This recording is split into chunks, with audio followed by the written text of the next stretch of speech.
Hello everyone! Welcome to the Forest of Memories. I hope you didn't get lost in here.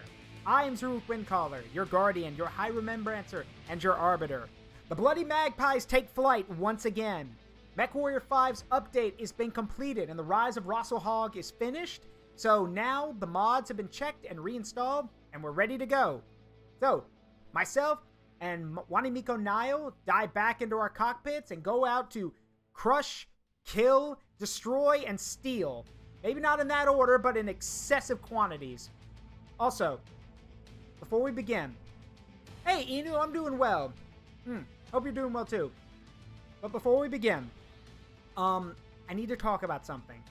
So, you will all see when I switch over to the gameplay screen that I have a new coffee set up. Allow me to explain.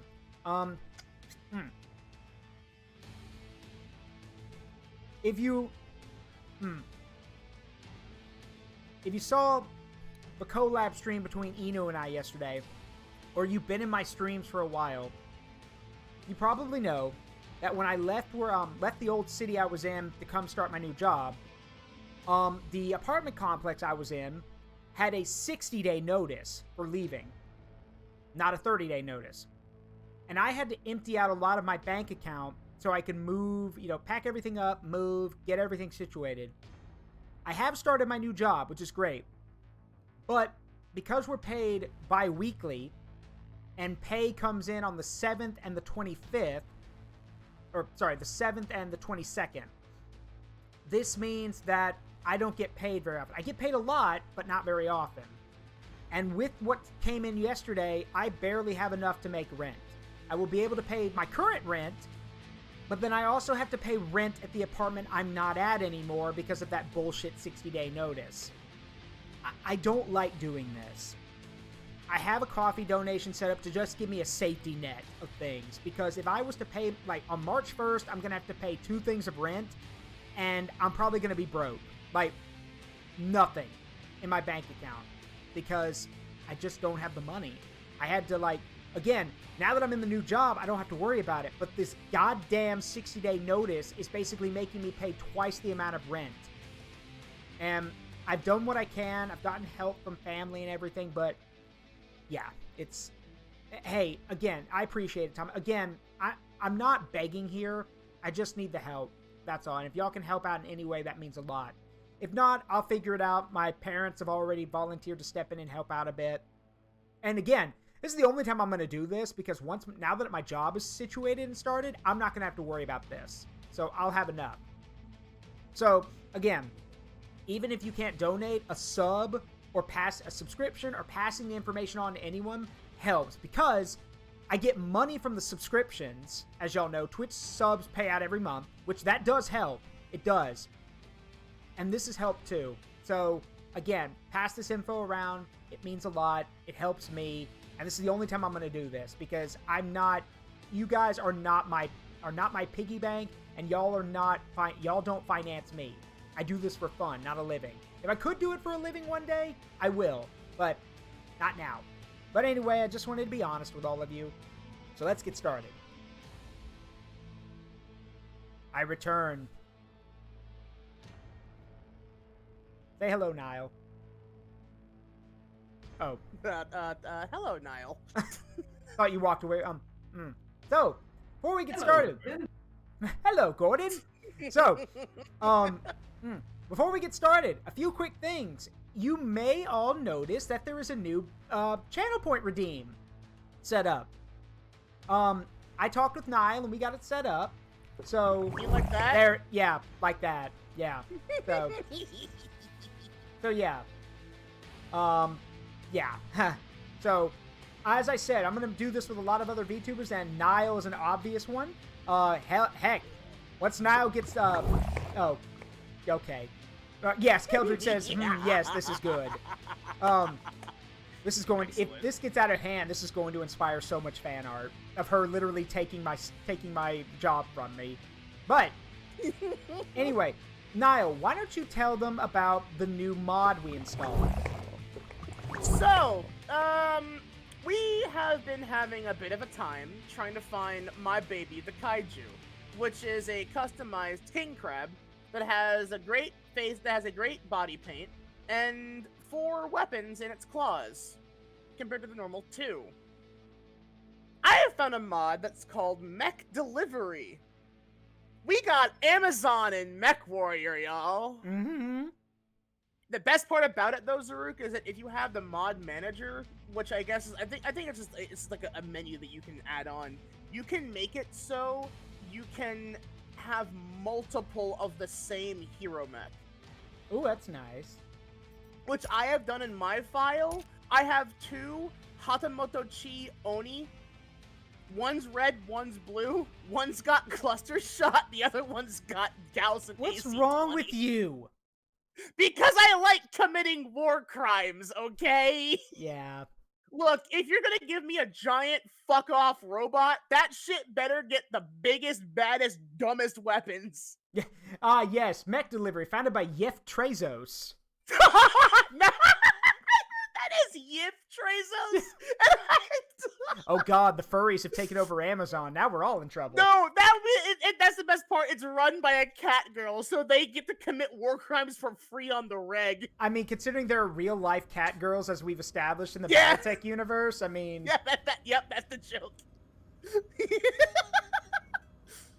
So how does Invite one... me. So how does one, how does one access the, ordering a mech? You go to a hub, Uh-huh. and on the mech... Uh-oh. What the fuck is it? Commander. Oh.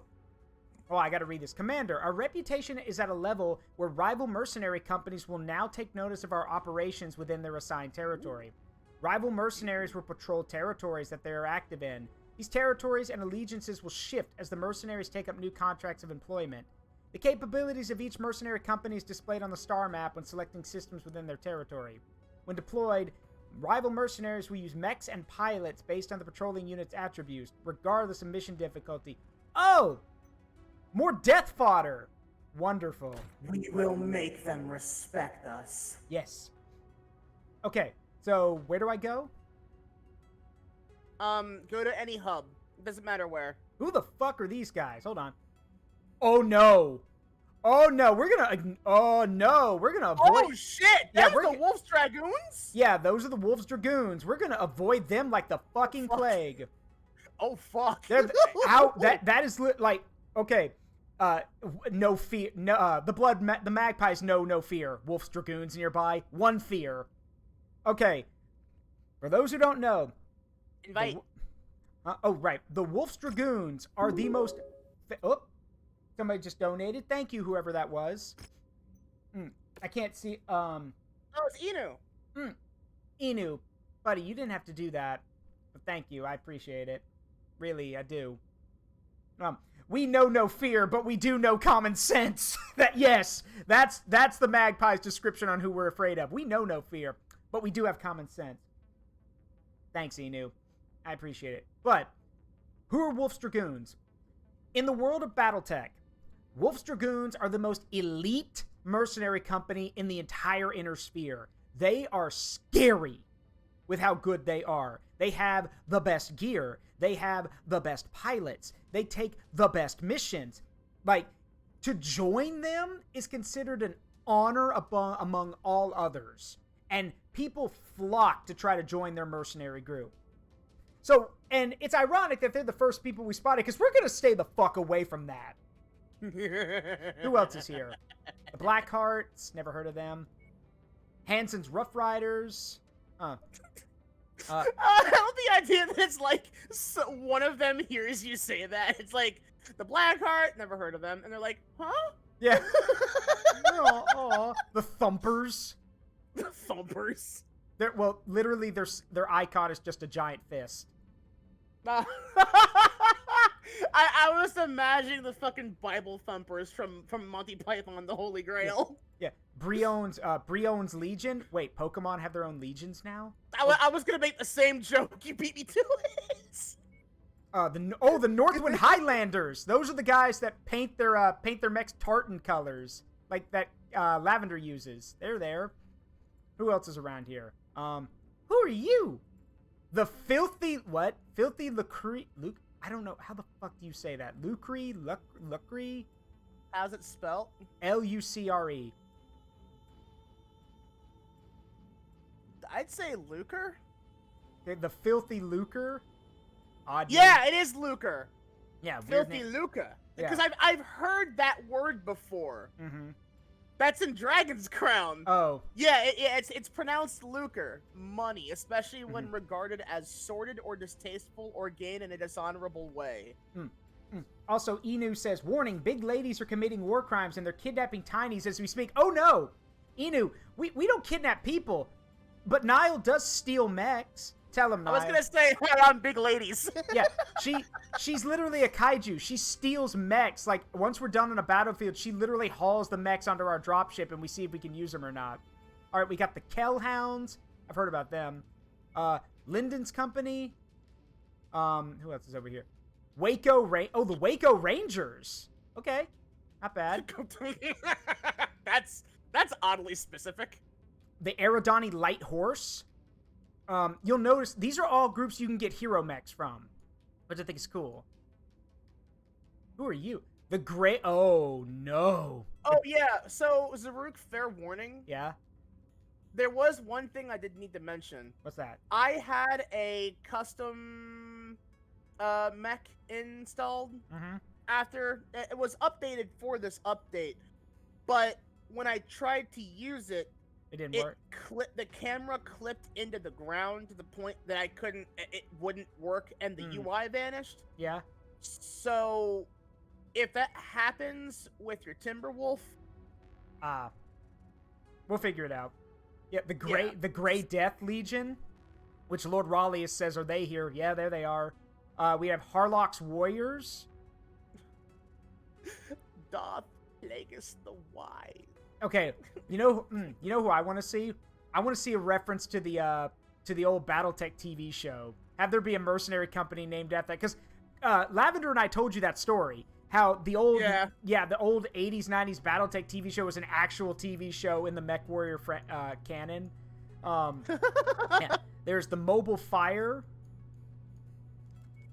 Hansen's Rough Riders. So far that's all I see so far. Oh wait, Greg's Longstriders, the Crater Cobras, and I think that's all of them so far that I've seen. Apparently no one's doing business in House Davian territory for some reason. Or, well, in deep Davian territory. Wolves Dragoons are like all around close to Earth. So, anyway, so you said go to the nearest industrial hub. Yeah, any industrial hub. Okay. We probably don't have the money to order kaiju. I'm gonna bet. Probably not. But we can go see how it's done. So I recommend just like doing something that'll get us easy money at low levels, I imagine. Yeah, I can do that. I did also find another mod that was called Better Crates. So that the things you get from crates are usually higher level or more useful. It's not just like, oh, here's a fucking level 1 or level 0 AC2. Yeah. Oh, thanks. Also, yeah, Draken says, so Zaruk, the Magpies will kill all but avoid Wolf's Dragoons by light years? Yes! Because we're not suicidal. I can take them. Okay, so where do we go to order a mech? I can take at least five platoons or 5 lances of Wolf's Dragoons. In a fight. In a fight, right? In a fight, right? So how do we order a mech? Go to the mech market. Okay. And there should be a thing on the bottom special that says, order. Yep. Alright, so... And then there's a search bar on the top, so if you type in kaiju, it'll be there. Let's see. It is not. We need the, I think we need the, listen, yeah, we need the official, like, designation. Oh, that's just King Crab. Not available here. You probably have to be in a certain area for it. Oh, that's why. It's, you know what? There's an option that makes everything available from a certain year. Yeah. So that may, although I don't know why that would be limited. I mean, we have king crabs in the game, so why have the kaiju not be there? What the fuck? What? Anyway, Anyway, I'm just looking at all this. I'm just looking at all the. Well, that's obnoxious. I'm just looking at all. I'm looking at all the hero mechs we don't own. There's so many. Like there's a Zeus we don't own.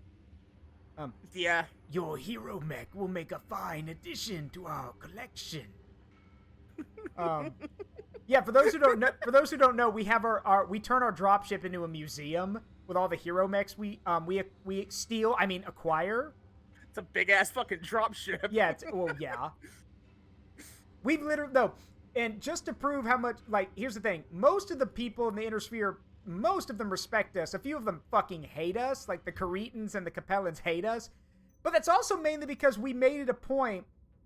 When we got our hands on some hero mechs, we stole them from the Caretans, and then we went back and sold it to them for like 3 times its value. We were like, oh, you don't remember that? We're like, oh, that belongs to the Prince of the Caretans. Yeah, we'll give it back to you for 3 times the amount we found it for. Oh. Why stop at 3? Make it 5. Also, Raleigh says, see, the kaiju isn't a mech per se. It's more just power armor for Nile. Yeah, power armor that's like 5 sizes too small. What's that Duke Nukem quote? Duke, we got your green power armor right here. Power armor is for pussies. Of course. Which is weird because he has, like, I remember someone says, and yet why does your health recharge like it's in Halo? Poor Duke. Codpiece. Yeah, poor Duke Nukem. I mean, there's codpiece. To be fair, Duke Nukem Forever is shit. But the DLC, yes, there's DLC. The DLC for it, I've seen someone play through it, is actually really funny. It is actually very good. Because what they did... There may be a menu if you go to, like... I assume there must be. In the main menu. Wait. You're gonna love this, Nile. In that Duke Nukem DLC... Whoa. You actually get to... you're fighting Duke's old nemesis, Dr. Proton, from, like, his first ever video game. Like, they brought him back for the DLC. But the craziest thing is, Dr. Proton has cloned Duke a bunch of times. And what they did is all the Dukes speak different languages. And what they did was they actually went and got each of the Duke voice actors for the different languages, like the different nationalities, and had them reprise their roles for the DLC. So, like, when normal Duke meets French Duke and German Duke and Japanese Duke, it's all Duke's actual VA for those countries. That's amazing. And, like, Duke's like, I've got balls of steel. And then the German one says, I have balls of steel in German. And then the French one says, he has balls of steel in French. And it, like, they're literally just quoting their lines back and forth. I'm like, okay, this is actually really funny. All right. Let's see. Whoa, what the fuck is this? What? Upgrades? Oh, yeah. The upgrades, yeah. So the upgrades, you get upgrades as we do these career things, like Treasure Hunter, Mech Hunter, and all that stuff. Those are upgrades you can attach to the mechs. Oh. I like what I see. But you basically, yes, can attach these upgrades to the mechs to make them better. And to make them basically yours. Okay, let's go. Find us a good here. Well, if we're gonna make money, we're gonna need to do jobs for House Steiner. So, well, best thing to do then would be go do this multiple mission operation. Yeah, there should be a menu in your pause menu. If you hit escape a couple times, there should be a menu for that, I'd imagine. Options? I'm in options. Oh, is that a separate thing you have to install? That's probably via Oh, well. We'll wait. It's cool. Anyway, back to where we were going. So, let's go and do... Hold on. Actually, no, let's go... trying to think, because we need to make money. So we need to go and do jobs with people who like us.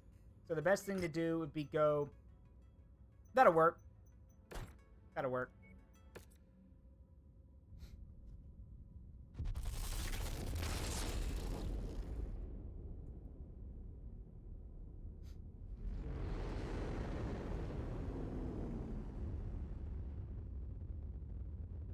You know, I just had a funny idea. I mean, like, what if... Okay, hear me out on this. Remember how we joked way back when we played this? We joked that, you know... Remember how that we joked, like, when the Magpies are out fighting, if you destroy Nile's mech, it's like, oh, good, that's the first step. Now, what about the second step, where you actually have to fight the kaiju? Okay, hear me out. Full phase 2 boss transition. Yeah. Congratulations, motherfucker! It's Monster Hunter now. But hear me out on this one, because this is actually a cool idea I had. Imagine, if you will, all these king crabs that we come across, and we just take them apart and just skip the middleman and just cover the kaiju form in actual king crab armor. So now the boss fight is one and the same. It has all the weapons and maybe more, but now you're basically fighting an armored up Monster Hunter boss. But see, that's the problem though, Zaruk, is that I want to now tell you a story about an oversized crocodile named Gustav. Mm-hmm. Man's impervious to AK fire. Really? Apparently, this is a legend because the truth is no one's seen him for like 10 years. Uh-huh. But we know he exists. He's a Nile crocodile that is like 2 to 3 times larger than he should be. Mm-hmm. He's so big, in fact, that he makes full adult crocodiles revert to an infant behavior that crocodiles and most crocodilians lose after a certain age point, and that is they will bring offerings to larger adult crocodiles to not fucking eat them. And they do this for him. Apparently, last we saw him, he was like 70-ish years old, maybe, which is pretty young, considering he has all his fucking teeth, which at that point he shouldn't, but he does, and that's very interesting. So, I mean, yeah, apparently, allegedly, he's a crocodile who lives in Burundi, or was usually seen around Burundi. Yeah. And his whole thing was that apparently, allegedly, some armed guides or just militia forces that are occasionally down there, yeah, they just fucking shot AKs at him and it did fuck all. He was about as unbothered by it as you can possibly be. He eats bullets. Crocodiles do have very tough hides. Yeah, he eats bullets. Well, yes, unironically, that's one of the legends. It's apparently that he is a demon who eats bullets, yes. I mean, I wouldn't be surprised if the gator was There is a story, however, that, and this is probably not true, but it's a story because people like to they freak out. He survived an RPG round. So, wait, you mean it's the exact opposite of that random gator exploding gif? Yes. It just bounced off of him. Yeah. Like, apparently, and again, I say this as apparently and as allegedly as I possibly can phrase it, because no one's sure if that actually happened. But, no, yeah, apparently he is more or less immune to AK fire. Huh. Oh, now, granted, probably, with enough, he probably could get hurt, but generally speaking. Oh, also, I just noticed they changed the HUD colors. Now ally units are blue. Thank fuck. Was it not always like that? No, they were green, remember?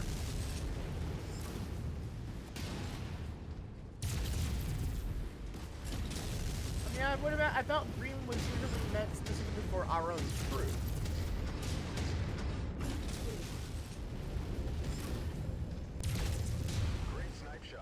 Got him. Next.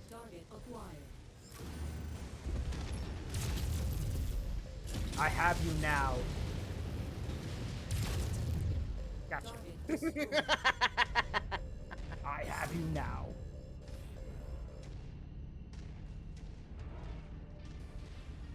Alright, so this is a war zone mission, so it's just kill everything. More stuff you kill, the more money we get paid. See, I would have said we should do this at like a medium tier level. but I don't know how the rewards affect. We will literally get, if we do everything just normally, we will get at least 6 million sea bills for this. Oh shit, okay. Thankfully, there's no protection, it's just kill things, which I'm good at that. Oh, and I forgot, now that I'm back in my Timberwolf, I must go now. My people need me. Jump jets. Now I must go. My planet needs me. And then just whoop off the screen. Sun, sun, Mr. Golden Sun, kill my enemies.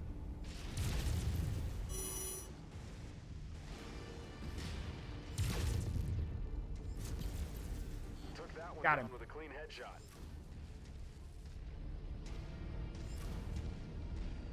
So wait, Dragon says, so wait, you're playing Grievous with mechs and doing it for fun? Yes! Yes, we are. Absolutely.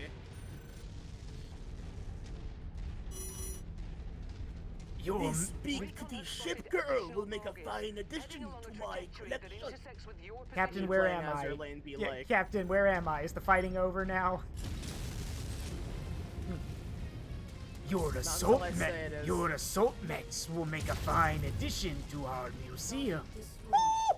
Nice shot. Apparently, I'm getting pretty good at cracking heads in this fucking game.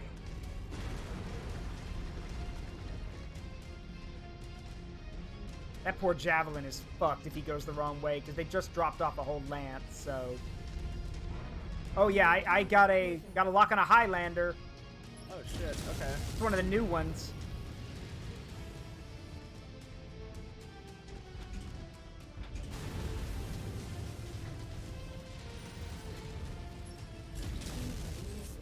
Target is down.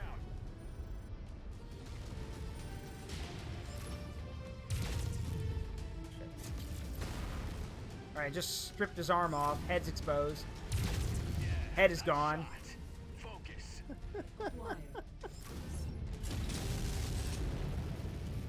It's like that joke I told you yesterday. How many conquests do you have as a mercenary group? Do you mean mechs destroyed, pilots killed, or Korean pilots killed in their mechs?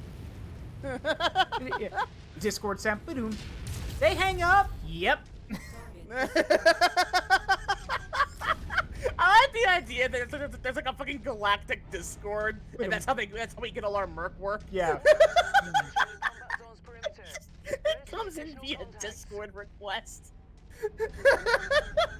That's so stupid. Hey, yeah, and again, of course, you could when you complete the mission, you could just send a Discord message to somebody, or you could do it to talk shit. Hey, so we send your PayPal at yeah, me.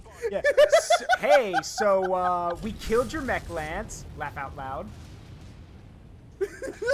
Crying emoji. Yeah, laugh out loud. Get bent. L.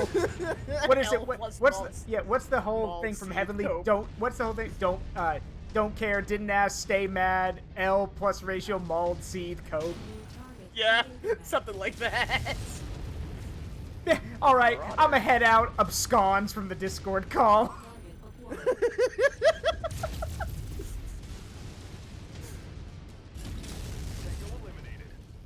Tango eliminated. Captain Sample? Was it sample text? Uh-oh. Watch out. Where's it's a motherfucker? I'm still mad I have yet to see in Battletech a mech pick up a part of another mech and beat a third mech with it. I want to see if there's any mech that could do that, would be the King Crab. the King Crab just rips off an Awesome's arm and then starts beating the Awesome to death with it. Yeah, exactly. All the while you hear from the dropship. Yeah, I saw all the while you hear from the King Crab speakers. It would be so awesome. Bam! It would be so cool. Bam! Just hit it. Just beat it to death. Timberwolf. I see it. Timberwolf, Jaegermech, and Cataphract. That Timberwolf is loaded to the gunnels with autocannons. Careful. What? Wait. Lord Raleigh says in the tabletop game, you can beat a motherfucker with another motherfucker. You can do that. Oh my god! What is that build? Yeah, I know. I said it's got nothing but autocannons. It's AC-20 Oh, it's the big Docker. That's terrifying! I thought I was making war crimes, sir. That's not allowed. They said I could stick. They said I could stick anything on this clan mech, so I did. It has got. What is that? I'm counting 1, 2, 3, Eight. 4, 5, Eight. 6, 7, 8. 8 AC-20s on my Timberwolf. 8 AC-20s on my Timberwolf. This is that fucking Lord Vader video where they're fucking dancing around the president being captured. I got 8 shooters ready to gun you down. Ready to gun you down. Keldrick says you need to. Oh my god. Yeah. It hasn't fired yet though. I'm not so well. It ain't gonna. Yeah, it ain't gonna now. Fuck 'em. Yeah. I was terrified of that. And I was like, nah, it's kind of paper thin, isn't it? Yeah. Sergeant, why do you have 8 AC-20s on this thing? They said I could put anything on it, so I fucking did. Big And what's that quote? And I'd do it again. I'd do it again. There can only be one mech that can make war crimes, and that's Nile. Yeah. There can be only one. New target, Warhammer. Target destroyed. Oh, gross. Target destroyed. There was a piece of gross on my fucking screen. Ew, I stepped in Timberwolf. That's one of my favorite jokes from Dr. White's video on Mechwarrior 4. Because you hear a guy go, "Ugh, I stepped in Steiner." Oh, bye-bye. I'm pretty mad about that too. Target acquired. Uh-oh, I'm like right behind you. I gotta my fucking. Heck, they even have in Halo Wars, if you hit enough grunts with a Warthog, you hear a guy go, "Ugh, we got grunt bits in the grill." I'm always a fan of people who acknowledge they're like, well, that's gonna be it's funny to hear, oh, well, that's gonna take a bit to clean up. Target acquired. Scrub one. Target destroyed. Target destroyed. Phoenix Hawk.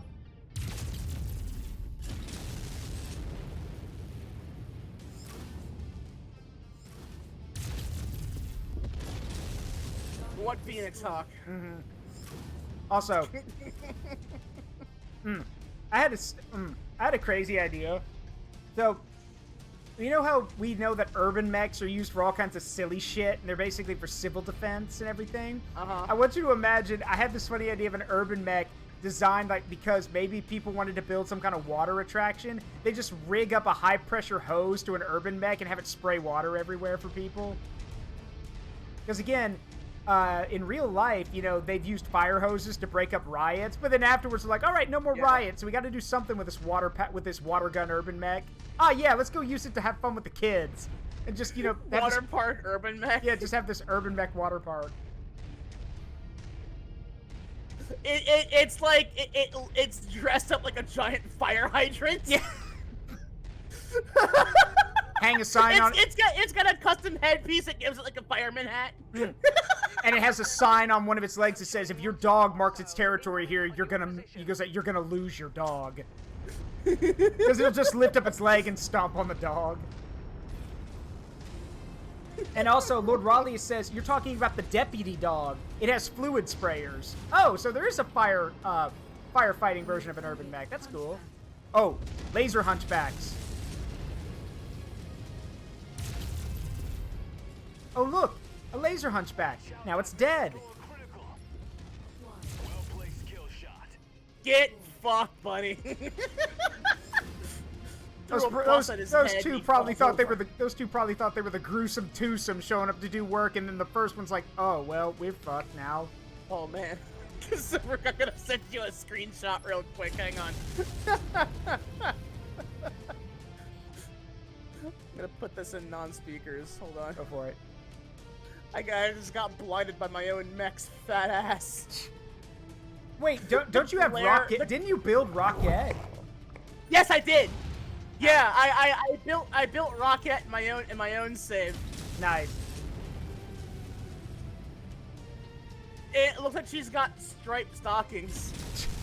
Because of course. And if you don't know who Rocket is, she's the unofficial mascot for the Magpies. She's a She's a laser. She's an L laser and AC-20 equipped urban mech. That you tell him, Nile.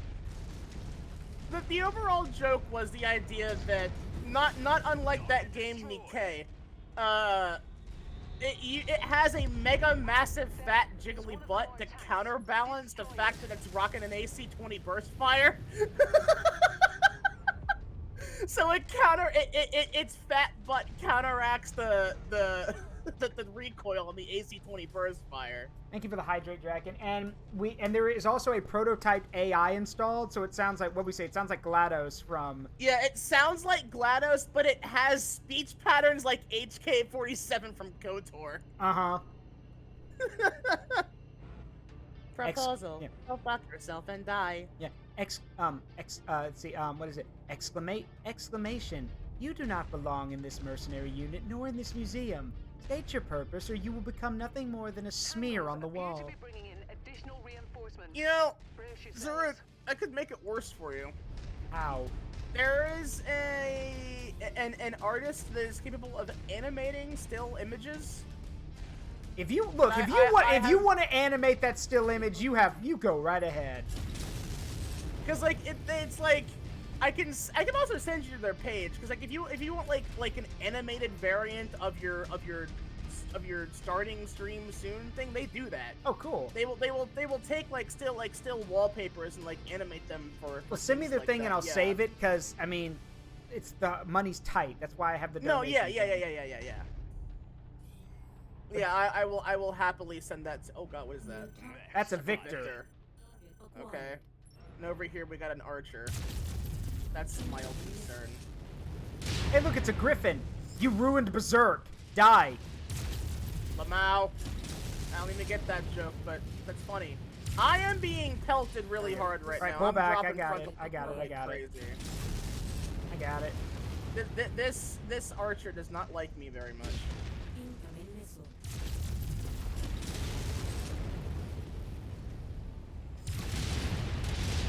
Uh-oh.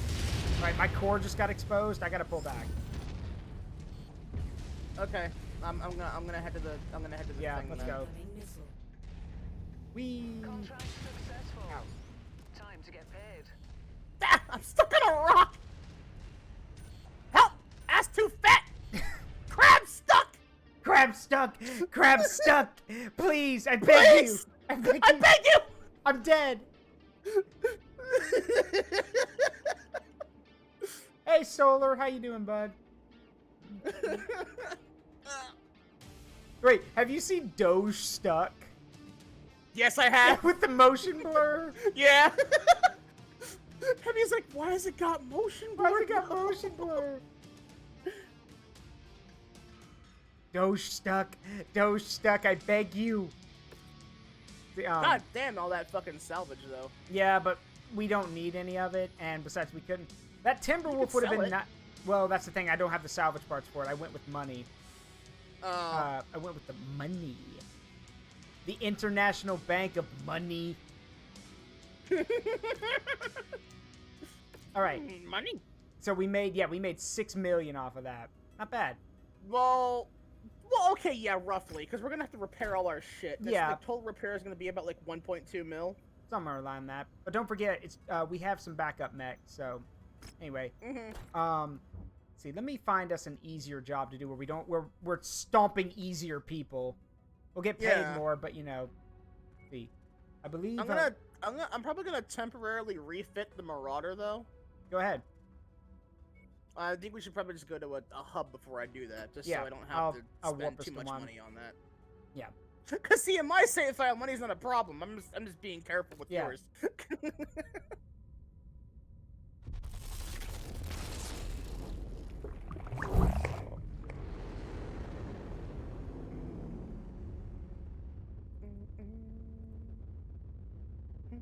You know, now that we're on Terra, we may be able to place an actual order for a kaiju. We may not be able to afford it, but we can at least check. Let's see. Yeah, I was wondering if there was like locational specifics. I'm not sure. It may also be time, like you said. Nope, no king crabs. So it probably is like what time period we're at. So Which is why I would have to then have to wonder. I want to know if there's like a because I know that there is a mod that has a mod specifically for a menu that lets you configure things. hold on. Raleigh asks, what do you use to have Nile and yourself on the screen at the same time? Well, this is my OBS, and Nile gave me Nile is using a PNG thanks to Fugi Reactive, which is a Discord thing. So I can have her PNG on my screen and my VTube model on screen at the same time. There are programs that allow you to have multiple VTube, like multiple VTube or like VTuber forms or Vroid models, whatever you want to call them, on screen at once. But they are taxing on computers. They drain a lot of like they take a lot of your like computer's processing power away from it. So I don't do that. Oh, do we have any spare Gauss rifles? No, because remember, most of our Gauss rifles were on the Night Star, and then the Night Star got critically damaged. Oh. So. Okay, we only have one Gauss rifle right now, and that one was applied to this mech. Mm-hmm. Yeah, shit. It's alright. But there's a hero mech for sale here, and I want to check what it is. Watch it be the kaiju. No, it's an archer.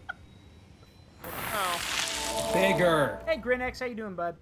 The Archer T. The Archer, piloted by Morgan Kell on that day in early 3016, has moved into the world of myth and legend.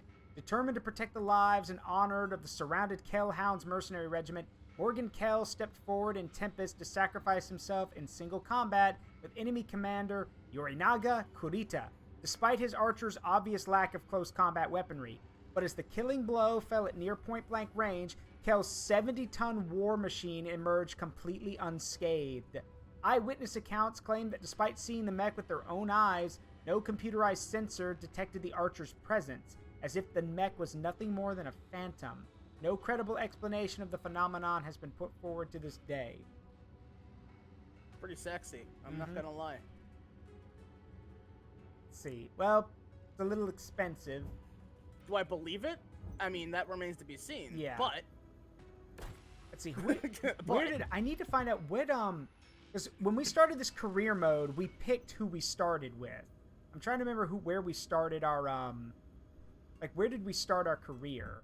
Because that's where we need to. Maybe that's why it's not showing up. Maybe, but maybe it's because we started with career mode, and I don't know though. I don't think that should be a problem. No, I think it's also because remember, in career mode, depending on where you start, the other areas will be harder. So I'm trying to find like because the lower it is, that means that we started in Steiner territory. I'm looking at it. We started in Steiner. So we're gonna do. Hang on a minute. I remember I saw something. Give me a second. Where is it? Oh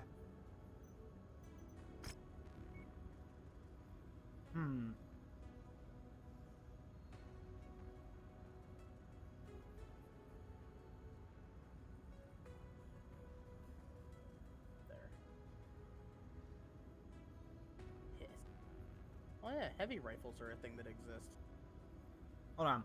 The Rise of Rosselhog career start is now available. The Rise of Rosselhog campaign begins in the year 3031 and features a limited time campaign event that takes you through a seminal moment of the Rosselhog military district's history as they continue a 700-year fight for their independence from the Draconis Combine. Your current game progress is beyond the time when this campaign event can be offered. In order to play this campaign, you'll need to play any career start that begins before the year 3031. A special Rise of Rosselhog career start has been unlocked that will allow you to jump right into the action, blah, blah, blah. Yeah, well, I'm not changing my thing. Like, not doing that, so.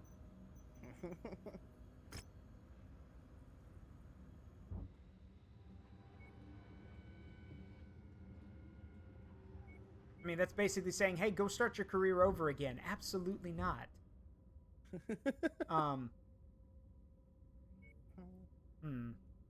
Let's see. Yeah, we've done a lot of jobs for House Davian, but, oh, I see. Hold on. Alright, who loves us the most? House Davian does. House Davian and House Steiner both love us, so why not? Let's go do some jobs for House Davian. Who loves us the most? Davian. Just kind of made me laugh a bit there. I mean, again, if you're gonna do a job, do it with somebody who loves you and will give you money. Fucking simps. Let's see. Oh, we don't have any LRM-10 arts or LR10 LR. Oh no. Okay, no, here we go. Hey, I don't Draken, really care for the Draken art. has a question for you in my chat. What site be good to make a PNG? I mean, it depends on how the image itself is made. I usually have there's a website that has removebg.com or remove background. But I also have paint.net, which is an app that's like, it's like a weird hybrid of lesser Photoshop with Microsoft Paint kind of. I use it. It's simple for me to understand. I like it. And there's like a magic wand that can like select everything. So like if you just hit the background, that's usually what I do. That's how I made a PNG out of the imp PNG you see there. I just removed the background of it. Bingo. That should. I think that'll work. It'd be nice if there were. Let's see. Are there any like?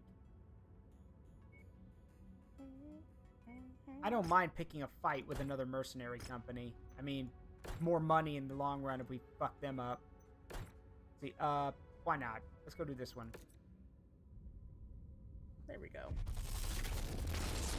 Marauder is now underway for modifications to my particular liking. You see, I'm a ballistic person. I like ballistic. Occasionally I'll run a laser or two, but I like ballistic weapons. Well, then just strap 8 AC-20s to this Timberwolf. That is wait, can we still do a that? terrifying- Please tell me. I don't see a reason why you can't. Hold on. Okay, well, hold on. We have Omni slots, right? So, can we? Just the fucking concept of that is like just ooh. That gave me like conniptions upon seeing that. It's basically a child taking a mech and saying, I want all the big guns on it. And if that don't work, use more gun. Use more gun. And then it's just that shit comes stomping from the corner Nope, and you're like, I cannot. oh no. I can't. I have to, Are the hard points too small? Yeah, they're too small. And how the hell was that one able I to don't do it? know. Maybe it's a different classification. Maybe just a pure gun mech. Also, we have our we have our Annihilator here. Good old Annie. Annie, are you okay? Are you okay? Are you okay, Annie? Yeah, and no, And it's... he's like, I'm fine. They're not though. Yeah. I remember when we fought the Comstar guy in the pure white one and we just ripped his head off from a distance? Yup. I remember Lavender's like, that's an Annihilator, and then we blew his head off, and I was like, that was an Annihilator. Just fucking, I'm basically your personal ADAT, but instead of a fucking anti-air gun, it's a bunch of AC-20s. Yeah, Draken says, Nile, you like boom. Yes, well, Yeah, we both did. yes. Kaboom? Yes, Rico, kaboom. Alright, so we do want to get paid, but we also want to take salvage shares. Because, well, like, yeah. So, nice. Heads up, Commander. Weather conditions in the area will restrict visibility and have an effect on your sensors. What? What's so funny? Just a phrasing of words I didn't think I'd ever have to see that made me laugh. Say it or read it. What? Potion of Big Your Gawk. Gawk being girl cock. That's kind of the joke. Yeah, see? I mean, I don't know what to say, so I'm not gonna say anything. There's little to be said. Oh wait, hang on. Where's my fucking... Here we go. Yeah. Alakazam, Alakazane, I'm sending you off of this mortal plane. Avada Kedavra! Avada Kedavra! Fucking... you know what? One of my friends sent me something really funny about, speaking of, goofy spell bullshit. What? She says, credit the TikTok for this one, but the original poster dude was right when he said this. I can't say her name. The lady who owns that weird franchise missed a perfect comedic opportunity. Picture this. Classroom filled with half muggles and half purebloods, yeah? Teacher asks, does anyone know any incantations? All the muggles raise their wands and innocent stupidity chant abracadabra. The misheard chaos would be wonderful. that's actually true. The fucking the heart attack that would ensue on the teacher would kill them, and then rumors would spread. I think another one I saw was another one I saw was this guy dressed up like I don't know what they were. I think it was a Harry Potter thing, but like the guy's like, he was like, stupefy, eat slugs. He was like, no, you're supposed to be doing combat spells. Oh, Avada! And then somebody tackles him so he doesn't finish. I think I've seen that, yeah.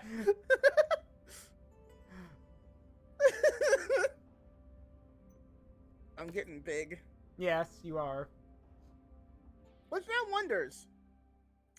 People are hearing the growth noises, correct? Yes, they are. Okay. We've been hired to raid for supplies. Because I have to have the stream muted so I don't have double audio, but like... Yes, y'all can hear it. Yeah, Dragon says they can hear it. Walk on up to the treasure to pick it up. Oh yeah, I do like also now, Ready to start pickup operation. the loot box are... Buzz are Lightyear! much more noticeable. Buzz Lightyear mechs! Excuse me. Please, get out of my face. I'm already yellow armor damage on my entire front. And on most of my back. What the fuck? Yeah, for those who've never seen the Buzz Lightyear mechs, yeah, they're painted pink, green, and white, so... Can I just say how fucking great I'm becoming with these fucking ace shots with my fucking crab? Crap. I'm a little proud of myself that I'm getting good at this, and I'm doing this with, like, third-person aiming, too. Wanimiko Nile, living champion of Reject Monkey, returned to Crab. all things shall become crab. Yeah. There is only one life cycle, and that is crab. Wait, what's that quote? And now it is time for Crab. And then they do the Crab rave. You've seen the Monster Hunter version of that, yes. right? And yeah, Panda, I got it working for Nile. Yeah, I did. And yes, I've seen the Monster Hunter thing of Daimyo Hermitar and Centaur doing the dance. Yeah. Not gonna lie, I kind of want a mod of them like doing that like as one of their idle animations. See, okay, so I can say that probably won't happen purely because the way that animations are set up in that game are nothing like what you'd expect in most games like Skyrim. Yeah. There was an animator that was doing like, oh yeah, like they're doing like more feminine animations for female characters in the skeleton. Punch his head off! And whatnot. But they're saying like, oh yeah, no, animation modding in this game is a lot harder than you think it would be. Well, yeah, because all the monsters have like different skeletons. Well, no, it's not just that. It's like the actual animation files are structured very oddly for some reason. Huh. Which isn't surprising to me considering, okay, I'm being shot by lasers. Why do these tanks have lasers? I mean, it's the same animation that's the reason my boy Lagiacrus isn't in the game, so... See, that's actually bullshit, because Lagiacrus shared a skeleton with both Mizitsune and Amuldron. Yeah. And they decided to add in 2 Amuldrons. They don't like the... Zaruk, Capcom hates the Monster Hunter fanbase. They don't like their own fans. We know this now. Because not only about that fucking... Like, the whole cross-save and cross-play thing was already an issue, but it's now being very obvious that like fans want more Fatalis. Like they did not want to add Fatalis in World, but they quote unquote felt pressured to. And I'm like, y'all are fucking pathetic. Everyone likes Fatalis. Y'all just, yeah, like, y'all just didn't like that you had to do more work and make him awesome like he's supposed to be. Like, that's the problem. I just think that it's like I mean, it's also they hate Kieran. I mean, I don't like Kieran either, but... Well, the thing is I think it's because of the fan base as well. Again, the whole issue is that it's like, for some reason, people like Rajang despite him being a fucking meme creature. Monkey! Like, I hate Rajang for multiple reasons. But generally speaking, I'm just fucking fed up with Rajang's existence is all.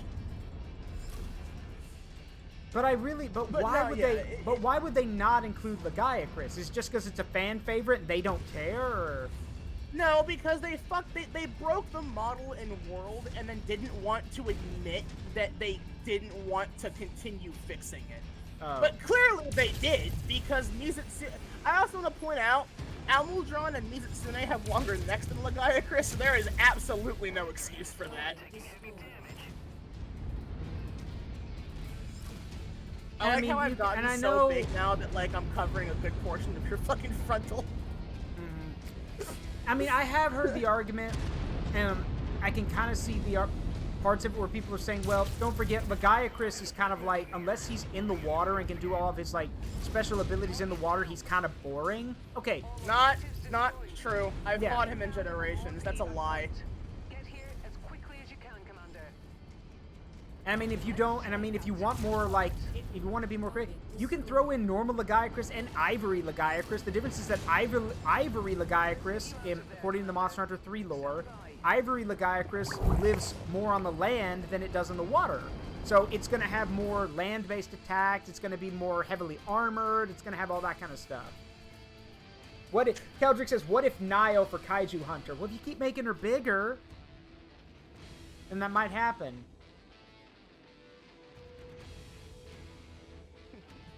I'm gonna have to change my PNG.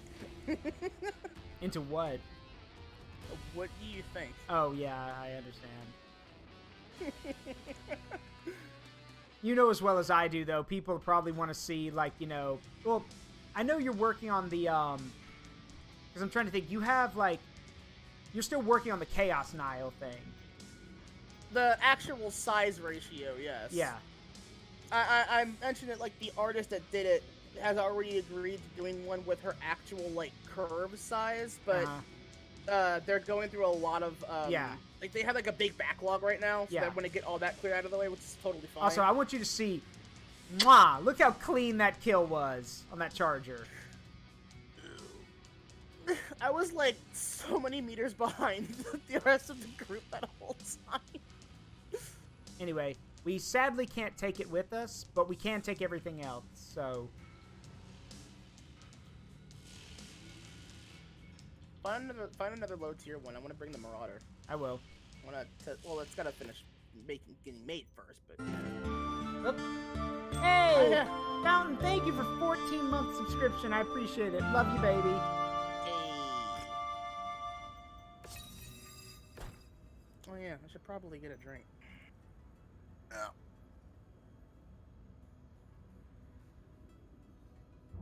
Let's see.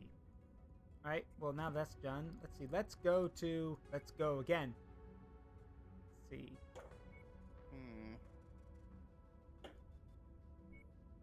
I really appreciate how many different fucking energy drinks exist out there. Yeah, but most of them are trash, so... Well, most of them taste the same, and they all taste like Red Bull, and I'm fine with that, because I like chemical drink. I mean, that's what I call it. What's stopping you from getting a thing of Guacamole Gamer Fart 9000?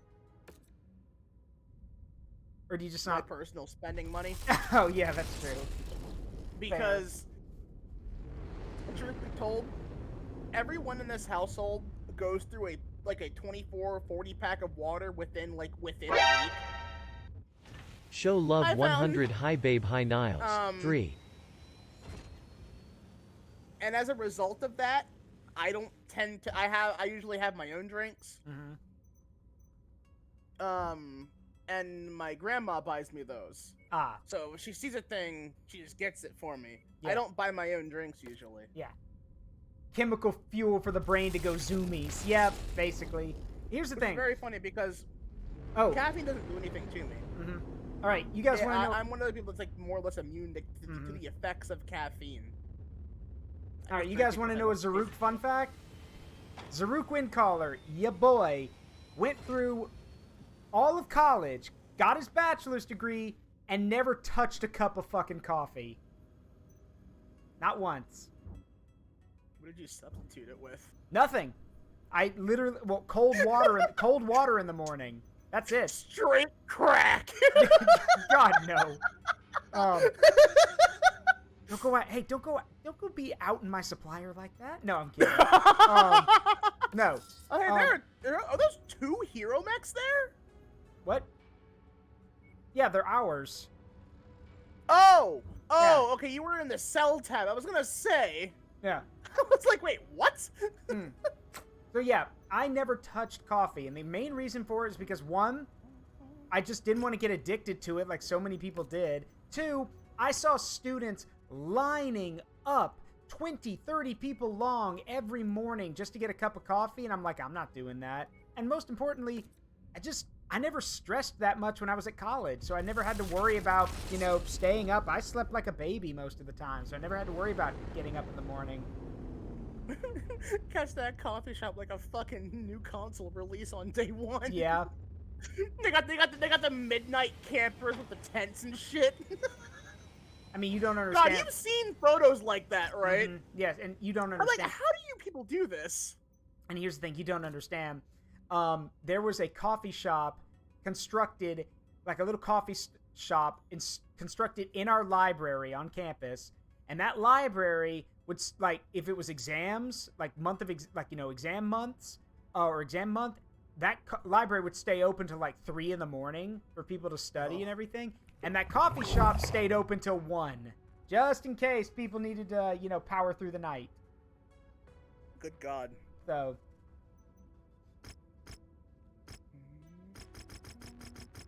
Me though, nah, your boy didn't need it.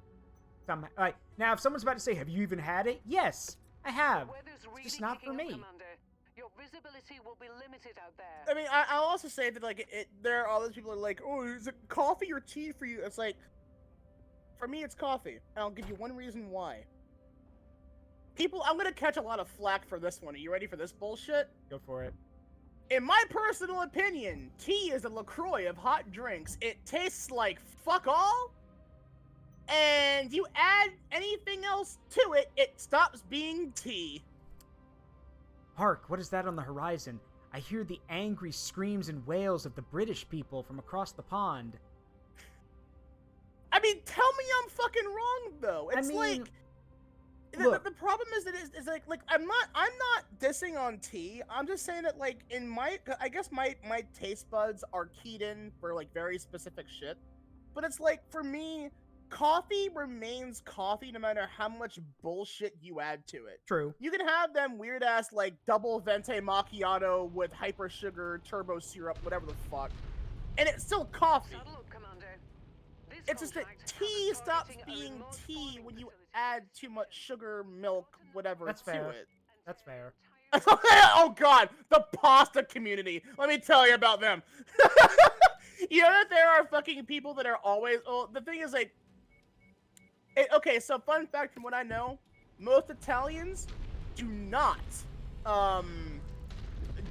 and will not tolerate the idea of those who crack spaghetti in half. Don't do that. It'll make them mad. Don't do it around me, because I'll be like, why? It makes it harder to twirl up in your fork, motherfucker. But, like, the big thing is that, like, the pasta with the grooves and the pasta without the grooves are, like, actually fought over in Italy half the time. Yep. Another fun thing: if you go to Italy and ask for spaghetti, they're not gonna put the sauce on top of it for you. The sauce is a separate thing. Like, but a spaghetti a Bologna, like meat sauce, that's a separate thing. They don't put them together in Italy. Like, that ain't how it works there. That's an American thing. Just like how, say it with me, folks. It's here in America, it's carbonara, it's carbonara, it's Italian, it's carbonara, and they are made differently. like, I'll stand with the pasta community on this one. Don't come to my apartment and say you want carbonara and then want it made the American way. I will kindly but firmly ask you to leave. Zaruk, what if someone comes to the farm? Yeah, Zaruk, what if someone comes to the farm? We like our steaks medium rare. Where they want them well done. We ask them kindly but firmly to leave. Yeah, we asked them kindly but firmly to leave. Puts bacon in carbonara with malicious intent. You say that?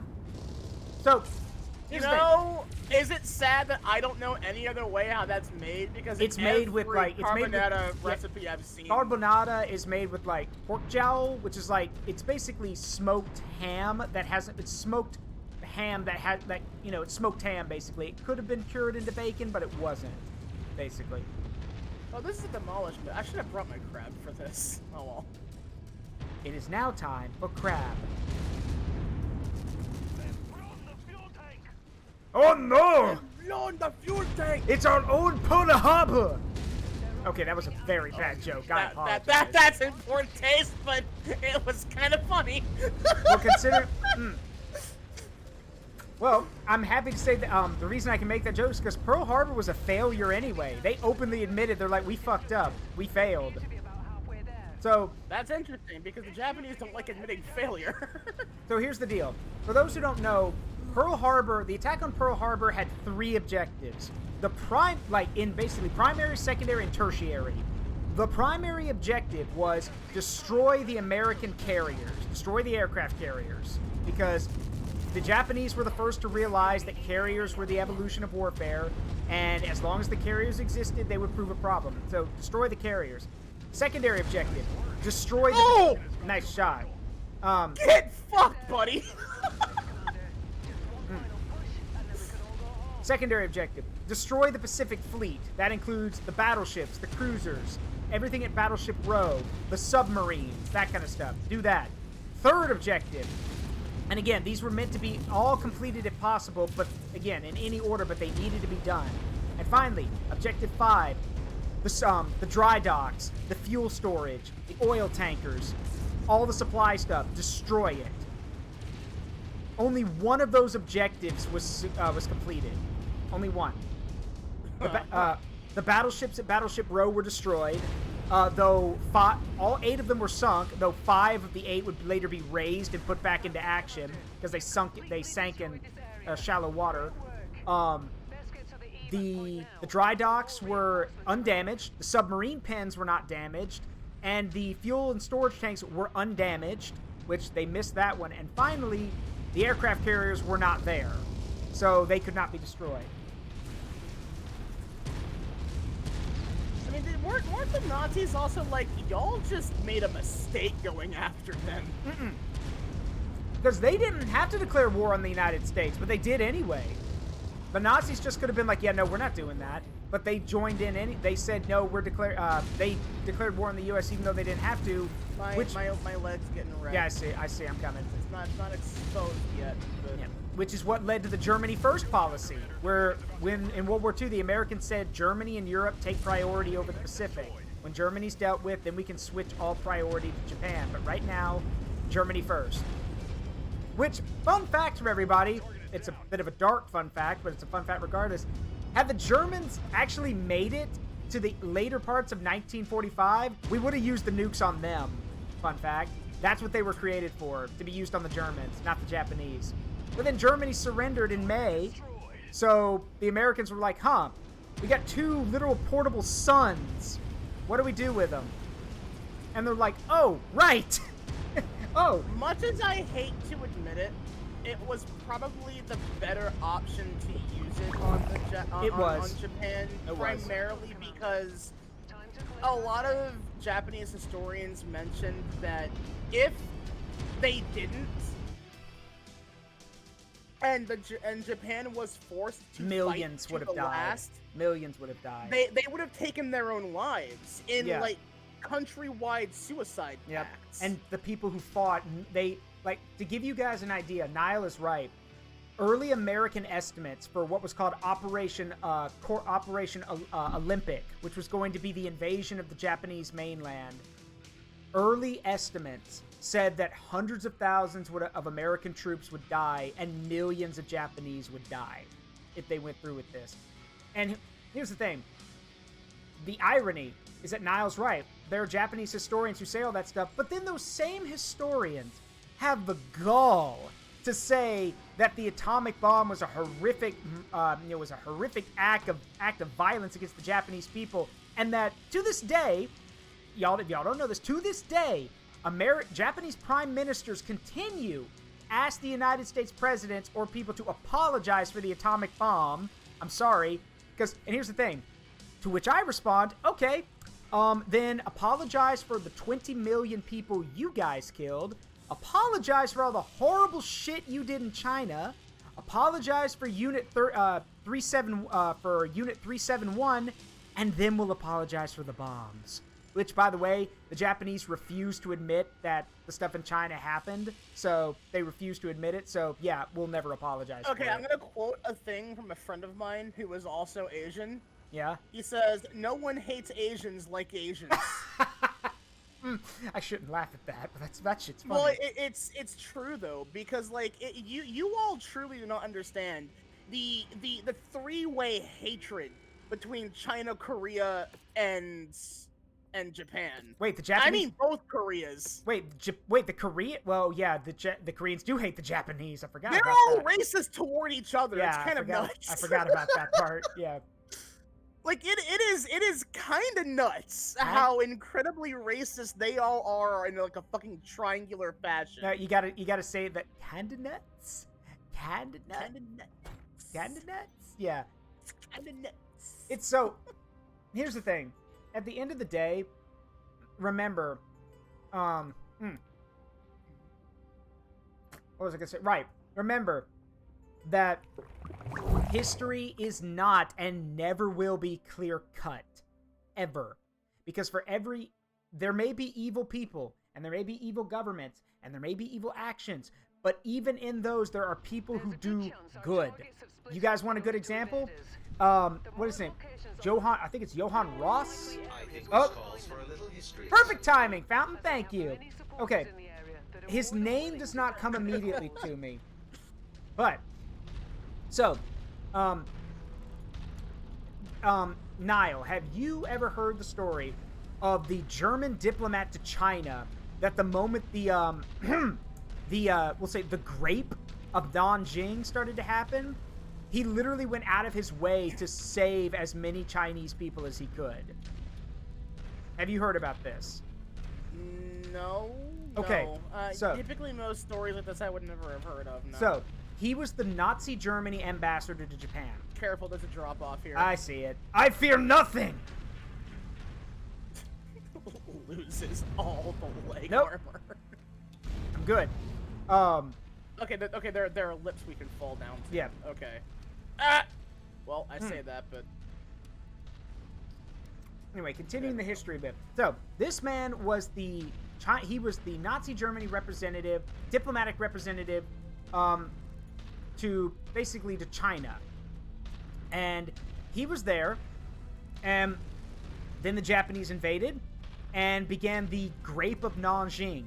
And I'm not saying what it was actually called because terms of service. So, anyway, when he was there, I get it. Yeah, when he was there, he witnessed all the things that were happening and immediately began grabbing as many Chinese people as he could, men, women, children, it didn't matter, and he rushed them back to the German embassy and basically got them across the border basically. Because remember, an embassy in another country is basically that country's territory. So if it's a Nazi German embassy, that technically belongs to Germany. So anyway, he rushed all those people into the embassy. There's even an account of these Chinese citizens running from these Japanese soldiers, and he ushers them into the embassy. And when these Chinese people get into the embassy, the Japanese soldiers tell him to get out of the way. And he tells them point blank, he's like, if you attack me or cross that line or do anything to me or these people there, you will be declaring war on Germany. And I can assure you, he was like, that Germany will answer this with will come and will destroy you. and knowing that they couldn't violate international law or start an international incident, like especially with their quote-unquote allies, this guy just kept going around and just ushering more and more people in there. Then the Japanese decided to do something very stupid. They decided, well, we'll play it off as an accident. And they literally had an airplane strafe the embassy. Didn't kill anybody, but this German was like, oh no, we're not playing that game. And he literally hung a German swastika flag over the embassy on the grounds of, unless you're blind, you're going to be able to fucking tell what this is. He saved so many people that when he died, not only is he, I think he's buried in China, by the way. I think he's buried in Nanjing. And they have an actual memorial dedicated to him for how many people he saved. Hey! Damn. Ferrus, what do you... Hey, Yeah, what's up? What's welcome. up? I'm waiting for my invite, but I will be right back, actually. Okay. I'm so big now. Are you complaining? I mean, no, but like, I feel a little bad for you because like the entire of your front is just. Well, if they want to see the game, they can shrink you. Oh God, they're not even here for you. They're here for me growing bigger. Don't worry, y'all can see more of that on fucking Tuesday and Wednesday next week. Oh, and yeah, Josiah is also correct. Paul Emil von Leto von Vorbeck, who was a World War I commander in German East Africa, he basically was a hero to like in World War I. And then when Angry Mustache Man asked him to be a commander in like Nazi Germany, Paul von Vorbeck told him, "Go fuck yourself, Angry Mustache Man," to his face, mind you. Hitler. Yeah. All right, I'm back. But, no story about badass people, about German badasses would be complete without the story I told Nile about a week ago. About the Star of Africa. Joachim Marseille. The man who, well, Nile, do you remember what I told you he did? Who are we talking about? The guy who played jazz in front of Hitler. Oh yeah, that guy. So for those who don't know, in the 1920s, another fun little history fact, in the 1920s, the Nazis banned jazz music in Germany on the grounds of that it was, well, let's just say they used a lot of very horrible words to describe it.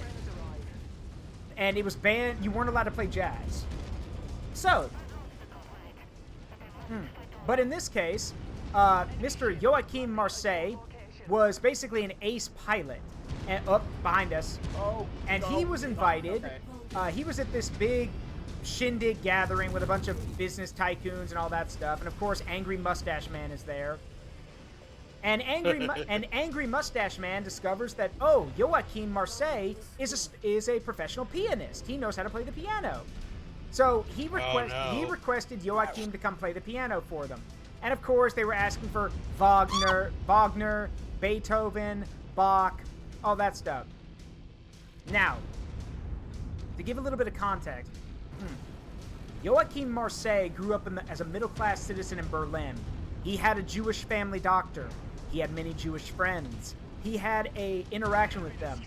And while he was at that party that very night that he was asked to play piano, he heard for the first time about what the final solution was for the Jewish problem. Horrified and disturbed at what he heard and realizing what his country was going to do, and he knew it was happening. When he got home to visit his family, he noticed none of his Jewish friends were around. So, in defiance of this, after playing a bit of Wagner and everything, Joachim cracked his knuckles and immediately started playing, as my best friend described it, the blackest New Orleans jazz you've ever heard in your life. Fuck really yeah. great. We're talking like reggae, boogie woogie. I forgot the famous jazz guy's name of the 1920s or 30s. But, and again, he played it in Hitler's and all these other Nazis' faces as his way of defiance. And of course, Angry Mustache Man got up and left in a huff that he was being defied. Apparently, though, Hermann Goering thought it was hilarious, which he was probably baked out of his mind. So he probably did find it hilarious. But it doesn't stop there. This young mad lad, and yes, he is a total mad lad. This mad lad was a desert pilot in North Africa. This is the same German pilot who, upon shooting down Allied pilots, would find where they crashed, if they bailed out, find where they crashed, land his airplane, steal a staff car, and drive out to where they crashed and tell them, hey, get in the back. I'm not going to leave you in the desert to die. Get in the back. I'll take you back to the base. Yeah. This is also the same man who, upon the capture of the city of Tobruk and a bunch of South African troopers were taken prisoner, he basically had one of them become his... wasn't feeling jazz, yeah. The same German pilot who, upon the capture of Tobruk and all these South African soldiers being taken prisoner by the Germans, made friends with the South African soldier prisoner who became his, like, aide de camp, like his personal assistant, basically. Like, he drove the car, he helped him out, he did all that stuff. Became his best friend.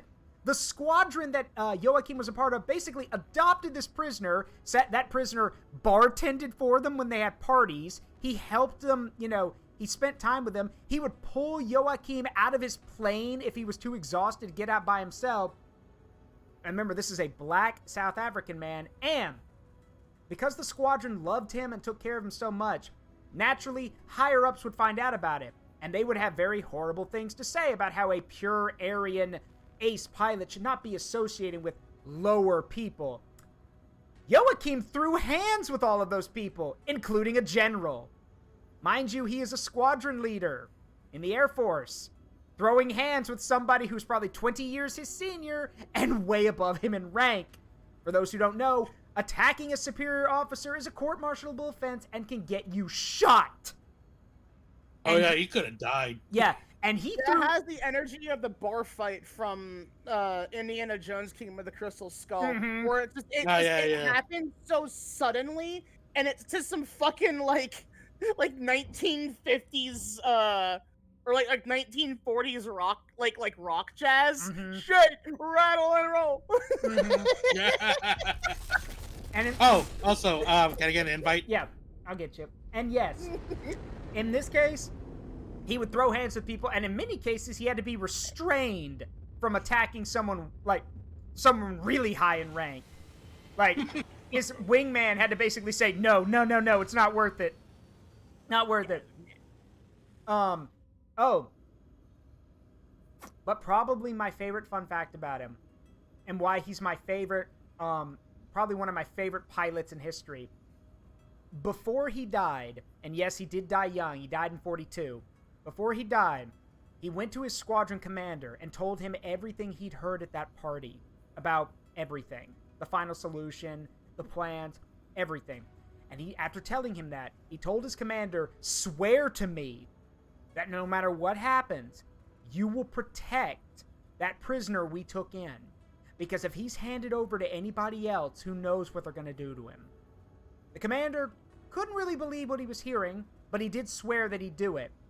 Later on, after Joachim's death, that commander and two other flight commanders would personally discover what the SS and the other groups were up to, and would personally, and I'm not shitting y'all here, they would find out about it, find out that the SS were taking POWs and using them in forced labor and killing them for fun. These three air commanders found out where that area where that was happening, came to the camp's commandant, put a pistol in his face and said, you do not use prisoners of war for this. You will stop that. And if you do this again, we will find you and we will paint these walls with the back of your head. And now, while still keeping him at gunpoint, mind you, picked up a phone, called the nearest Luftwaffe air base, which then they hung up, they left, and came back an hour later with 1,000 Luftwaffe ground crew and pilots who proceeded to take all of the POWs out of this camp, load them into trucks, and take them to proper prison camps. And when they were starting to do this, the SS pulled their weapons. The Luftwaffe ground crew then pulled their weapons. Here's the difference. There were about 20 SS guards. There were 1,000 Luftwaffe ground crew. You do the math. And they decided not to start anything. So, Wise. yeah. So again, Joachim, in his own small way, changed a lot of people's lives and saved a lot of people just by telling the truth and being like, hey, this is real. You need to do something about it. And I don't know. Yeah. There's something badass about imagining this guy going into a horrific, pseudo concentration camp, putting a gun to the commandant's head and being like, all right, motherfucker, look, here's how this is going to work. And after telling him everything, basically saying, oh, and by the way, By God's light, I smite hey! Yeah, actually, that raid sounds perfect for how they, like I just said, I love that. I said, if we see you doing this again, we'll come back, and my raid sound is, by God's light, I smite you. That's actually really good. Wait a minute, Zaruk. I think I might have another possible PNG. Yeah. Hold on a minute. Hey, We were Joichi, talking I'm doing about good. how covering my true feral form in nothing but crab armor. I gotta find these pictures again. Hold on, I think I might have something for you. But yes, Hang on, I gotta yeah, find Nile is unfortunately blocking my screen. Someone will have to shrink her. So. Unfortunately, he says. Meanwhile, you enabled this. You enabled this. Yes. I'm not to blame.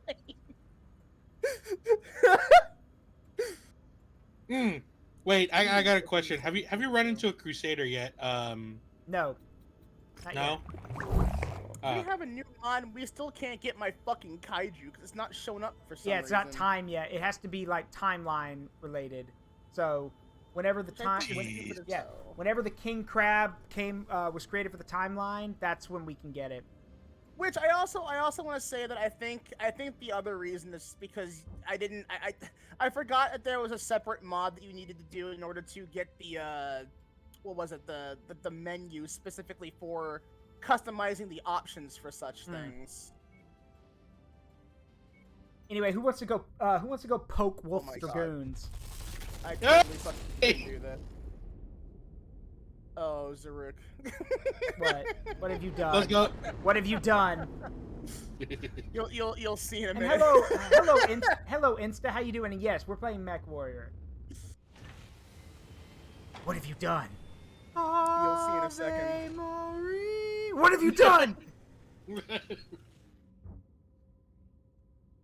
Oh Right. fuck! I take- can't believe you've done Oh this. fuck! I can't believe you've done this. So anyway, The single most fucking British goddamn cadence you'll ever hear in your yeah. life. Oh fuck! I can't believe you've Are done you- this. Are you ready I- for something that I'm a little bit too proud of? All right. Is this a shit post? No. Hey. Oh. Nice. Check your fucking stream. You're gonna have to make me smaller. Yeah, I am. Or I adjust my image. I here. know. I have to make you smaller. Hold on. I can do that. Let's see where. Some hero fucking drew Kiryu but thick, and that makes me very happy because this is my favorite iteration of Mecha Godzilla.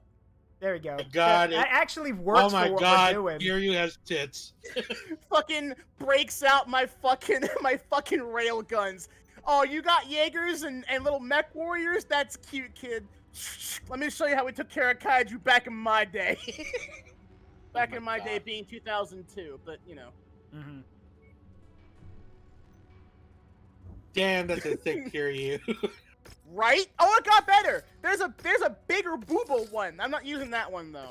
I could, of but course. I'm not gonna. I mean, you can. I could, but like I said, can. that's entirely up to y'all. That's. I'll leave it Again. up to the chat. You know what? No, sir, run a poll. Okay. Do I can do I that. use- do I use- I can do that. Do I use bigger titty or not? Hold on. Where's my let me get the poll here. You hear that? You hear that, chat? You hear that, chat? The fate is in your hands. Do we go big or go?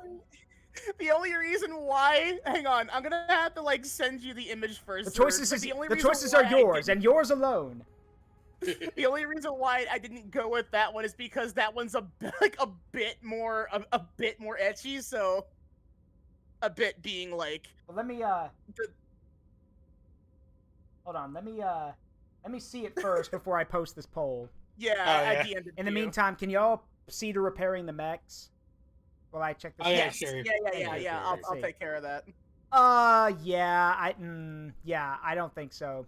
Yeah. No, that- yeah, I don't exactly. think so. Yeah, so we'll just stick with this one. Sorry, everybody. But yeah, if I, again, I don't have a problem with it, but if I posted that one, I think Twitch would come after me. So. Well, no, yeah, exactly. The thing is that rather, if you kept it small, it'd probably be fine. But if you begin growing my fucking PNG, Yeah. Yeah, Twitch Twitch. would probably flip their shit with it. Yeah, they would.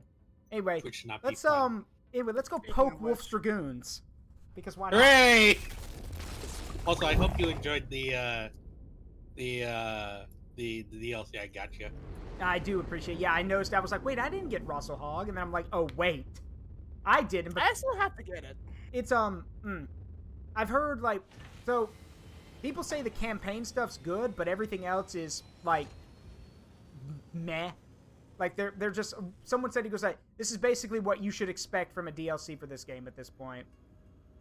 Like, he goes like, you feel the feeling of you tell yourself I want more, but you're happy with what you get. So, Yeah. I will say this though, I love the Crusader. Yeah. Anyway, we're Like it's go a ahead. fucking dream. Like it's artillery. It's like the archer in which it's artillery, but it can also throw hands. That's weird. Why is the pay? Oh, I know why. Okay, so I don't know if y'all Why? can see it on my screen, because both of these missions have very similar difficulty. But one payout is 561,000 C-bills. The other one is close to 6 million C-bills, and I know why. Why? Because they're here. Oh, Ah, they are right there. Okay. Uh-huh. Well, you know what? No. Okay, so what kind of mission is it? It is a Warzone mission. You really want to tussle with the best mercenary company in the Inner Sphere. More shit to steal. Well, see, I thought I was gonna say they're That's already true. dealing with us, so what can go wrong? Yeah, I think we're about to steal. That's my. Oh my god! I There's need to show you that. battlefield salvage. That shit mine. Wolf's Dragoon Battlefield Salvage. That shit is mine. Okay, I cannot help but laugh, Nile, at the fact of hear you say Battlefield Salvage. That shit mine. and tried to grab a bunch of shit. Eyes turn red, Gundam eyes shine. That shit mine. Because okay, so just a little kaiju fun time here for y'all. Kiryu, aka nicknamed Mecha Godzilla, because they didn't want to call it that officially in the movie that it's from. Mm-hmm. Yeah. Officially titled MFS Type 3 Kiryu, MFS being multi-purpose fighting system, is a cyborg, a bio robot that is designed around the skeleton of the 1954 Godzilla, which also shouldn't really exist, but that's fine. Because a new Godzilla, I think it was, oh God, how many years? Because like in that movie's lineage, Here they come. Godzilla didn't Oh, exist boy. since 1954. Oh, here we go. Oh God! Wow, that's a new. Okay. Oh, they're Oh, they're yellow. right next to us. Oh hey, what's up, boys? What you got for us? Eliminate the mercs. Oh, two Jesus victors and a Christ, headshot, they came in bitch! hard on this. Oh my God! Wow. Complete the mission if you can. If not, we're ready to burn when you are. Okay, this is not that bad. That wasn't that bad.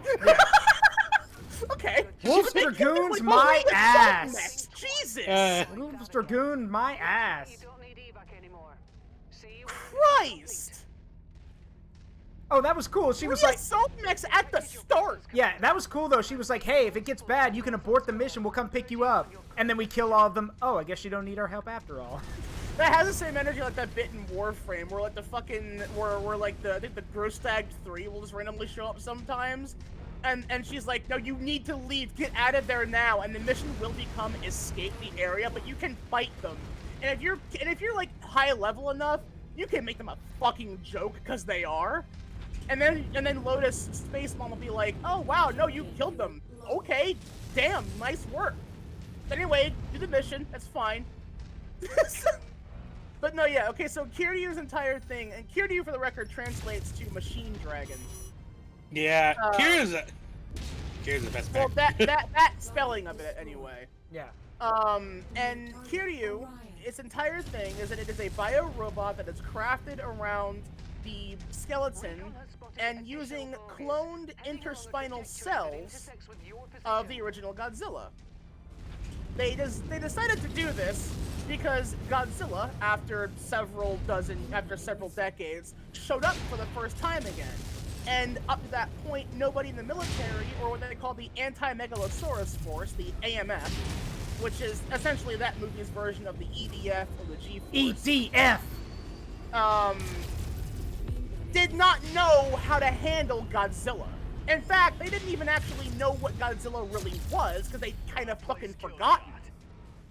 And this new Godzilla made their shit look like a goddamn joke.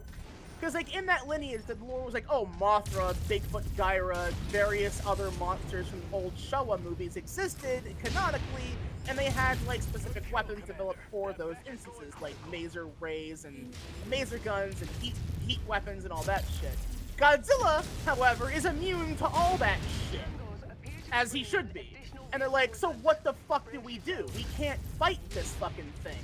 We don't have anything that would work. Okay, so you know what?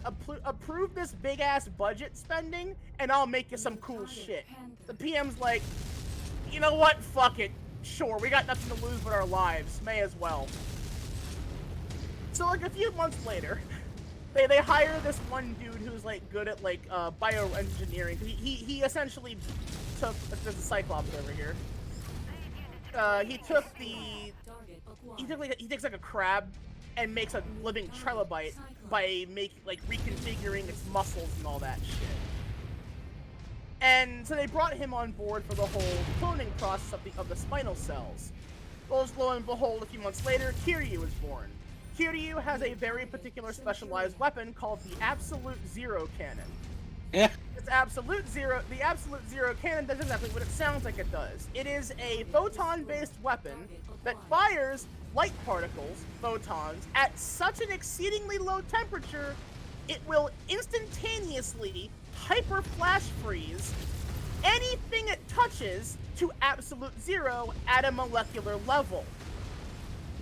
Meaning, it does not matter who or what you are going to die and cease existing if this thing hits you. Yeah, Mr. White, science!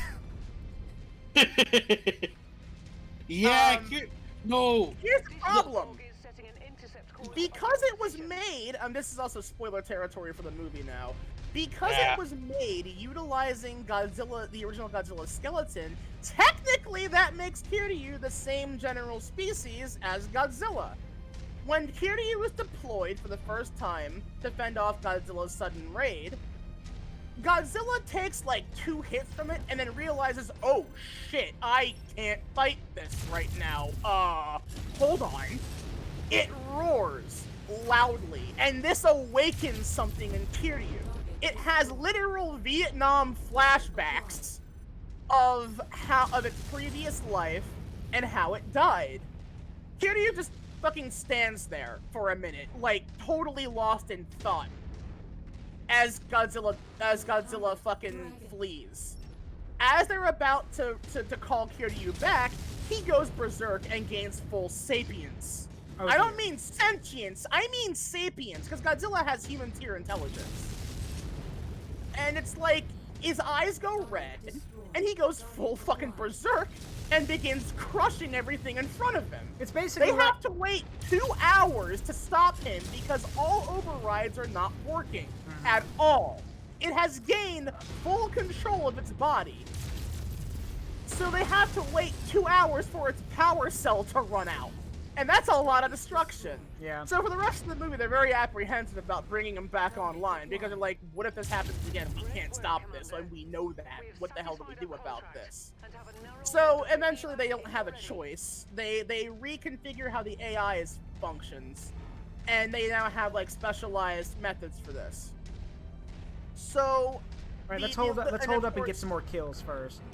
Yeah. Yeah. And of course, the whole thing is that the pilot, a woman named Akane, also at the beginning of the movie, like she was the one that like helped try to fend off Godzilla's initial appearance, and in the process, she has a smart idea. She says, aim the maser gun for his head and his eyes. Smart move. Also a dumb move, because that makes him mad. So he turns around and blasts the shit out of their fucking vehicle. She survives, but her superior officer and friends do not. And she gets dismissed for her failure because they don't understand that, like, it's Godzilla. You were going to fail. That's not how this works, guys. But, anyway, she's, like, the primary pilot for Kiryu in combat stance. So, the final bit is when the two are fighting, Kiryu literally fucking, like, jetpacks in after deployment. And hardcore side B, like Super Smash Bros. Side B's Godzilla into like some buildings to save a hospital. And they have this big ass cool fight, and midway through the fight, Kiryu gains pseudo sapience again, but like works with Akane to repel Godzilla. And in the process, they like take him out to sea, and upon power diving, like Kiryu's carrying Godzilla in its arms, power diving straight to the water. As they hit the water, Kiryu activates the Absolute Zero cannon. And this big fucking gush of water and ice in this beautifully terrifying sky pillar of carnage rises from the water. After a few minutes, Godzilla stands up, mostly fine, with a big old scar on his tits. And he's like, okay, yeah, fuck that, I'm out. Fuck this, fuck you, I'm gone. And then Kiryu rises from the water. The Absolute Zero cannon is totally destroyed. It's absolutely broken. And it's missing its right arm. But it survived. So it was a stalemate. They essentially ended in a draw. They both had a severe wound, but yeah, basically, simply put, that's how it works. So it's pretty cool. Yeah. Good movie. What? Well, if it isn't Kid Mason, the prodigal son has finally returned to the game. I see you finally popped. Big Daddy? Yeah, I see you finally popped your cherry tangling with some of the MRB's best and brightest. Yeah, the best and brightest, actually. Me? I've never much trusted any interstellar bureaucracy that claims neutrality while also holding the reins in how we soldiers of fortune dispense death across the inner sphere. I prefer a much more face-to-face approach to my craft, which is why I'm reaching out. Kid, you might not have known this, but your old man was, acquaintance of mine. He would feed me info, and in return, I would kick back some extra sea bills and supplies his ways. All I asked was that if his cavaliers happened upon some of our esteemed colleagues, he would pass along any insider info he knew my way. You know, comm frequencies, IFF transponder codes, gun cam footage, and battle computer recordings of any sorties or scuffles he would get into with them. Now that you're stepping up to the plate in a big way, I'll hand you the same offer I gave him. Feed me useful info on other merc outfits, and I'll pay you with rewards the House Lords or those MRB robes could never dream of offering you. The juicier the info, the better I'll pay you out. I'll even put a premium on tactical computer recordings for each merc outfit you beat in combat. Attached to this message, you'll find any relay instructions to pass along any information you have. Run into any issues with any local information brokers, just tell them the hunter sent you. I'll be in touch. Well, I thought he was coming. I thought he was coming after me. But okay. Oh, okay. So Lavender, if Lavender was here, he'd be like, they'd be like going over like just crazy about this, because the bounty hunter has a reputation of being the badass. I don't know about you boys, but Mama's getting a little hungry. This yeah. sounds like some juicy shit we got going down on this, yeah? Right. Where's Yeah. Where do I, Ah. hold on, where is his thing? Because we just killed a we just fought Wolf's Dragoon, so that's got to be worth something, right? Oh, very much, yeah. Oh, is it? I'm down for this. I'd say we ally with this man, get some good shit out of it, probably. Yeah, Hmm? I agree. Yeah. Hold on, where do I'm I? up for it. Hold on, where's that thing in here? There's a gif I have to send now. Is it the one with the rubbing your hands? Yeah. It's the guy comes in from around the corner. He's like rubbing his hands, like. I know what you're talking Yeah. about. Thank you for the hydrate. But yeah, I gotta find out where to go to Smithic, because again, we just killed Wolf's Dragoon, Alright. so Let's see here, Mechwarrior 5. yeah, like where do I have to click to access his stuff? Let's see.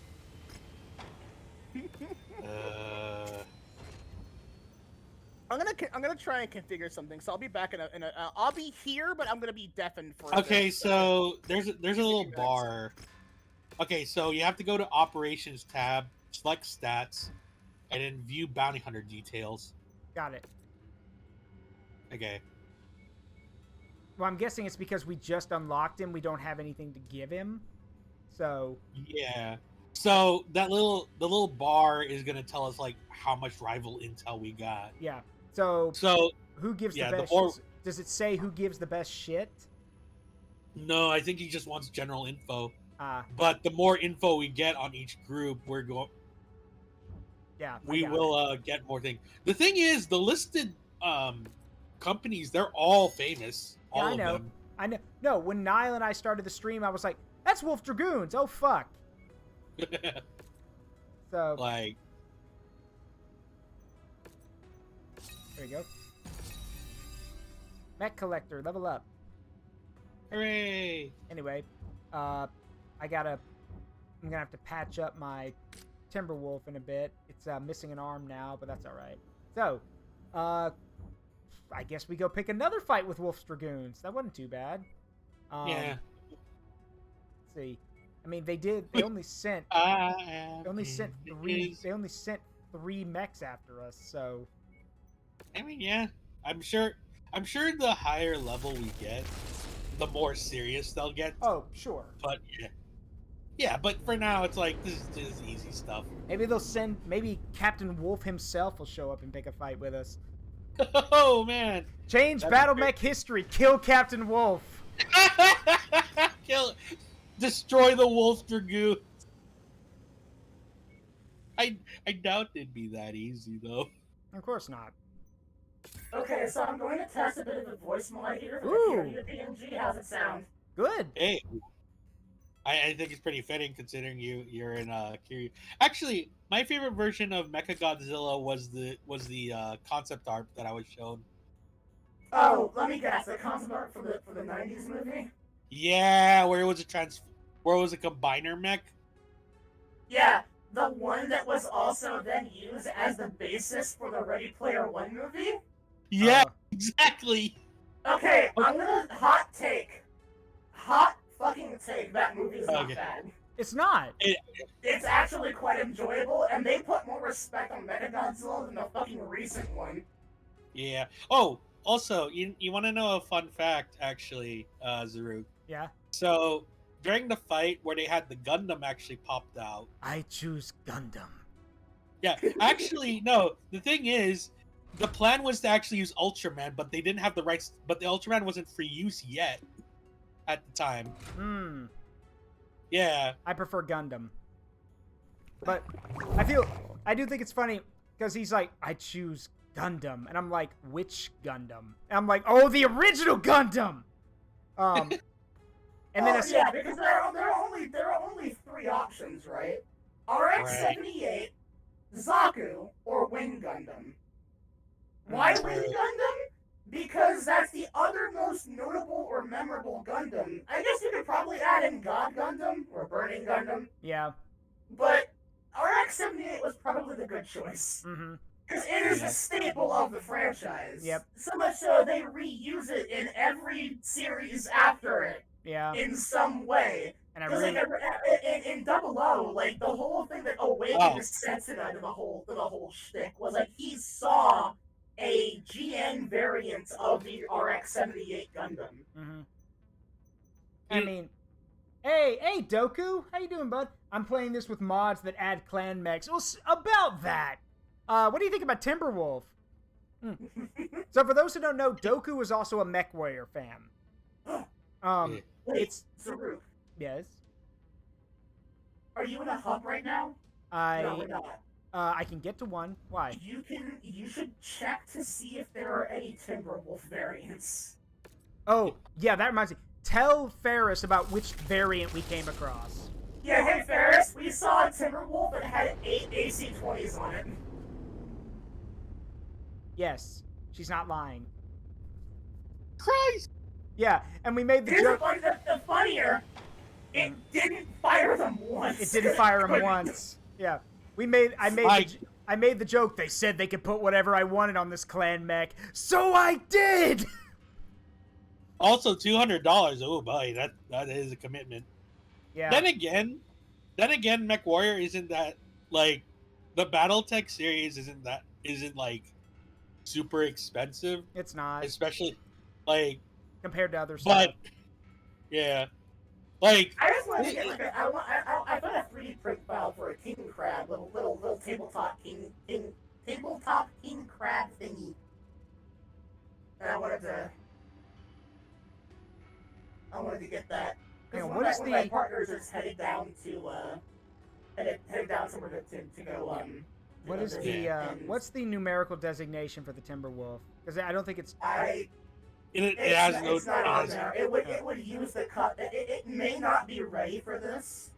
Probably not. Let me go look. Actually, hang on. I doubt it, because I mean, it's again the Timberwolf didn't come along until the clans invaded. So.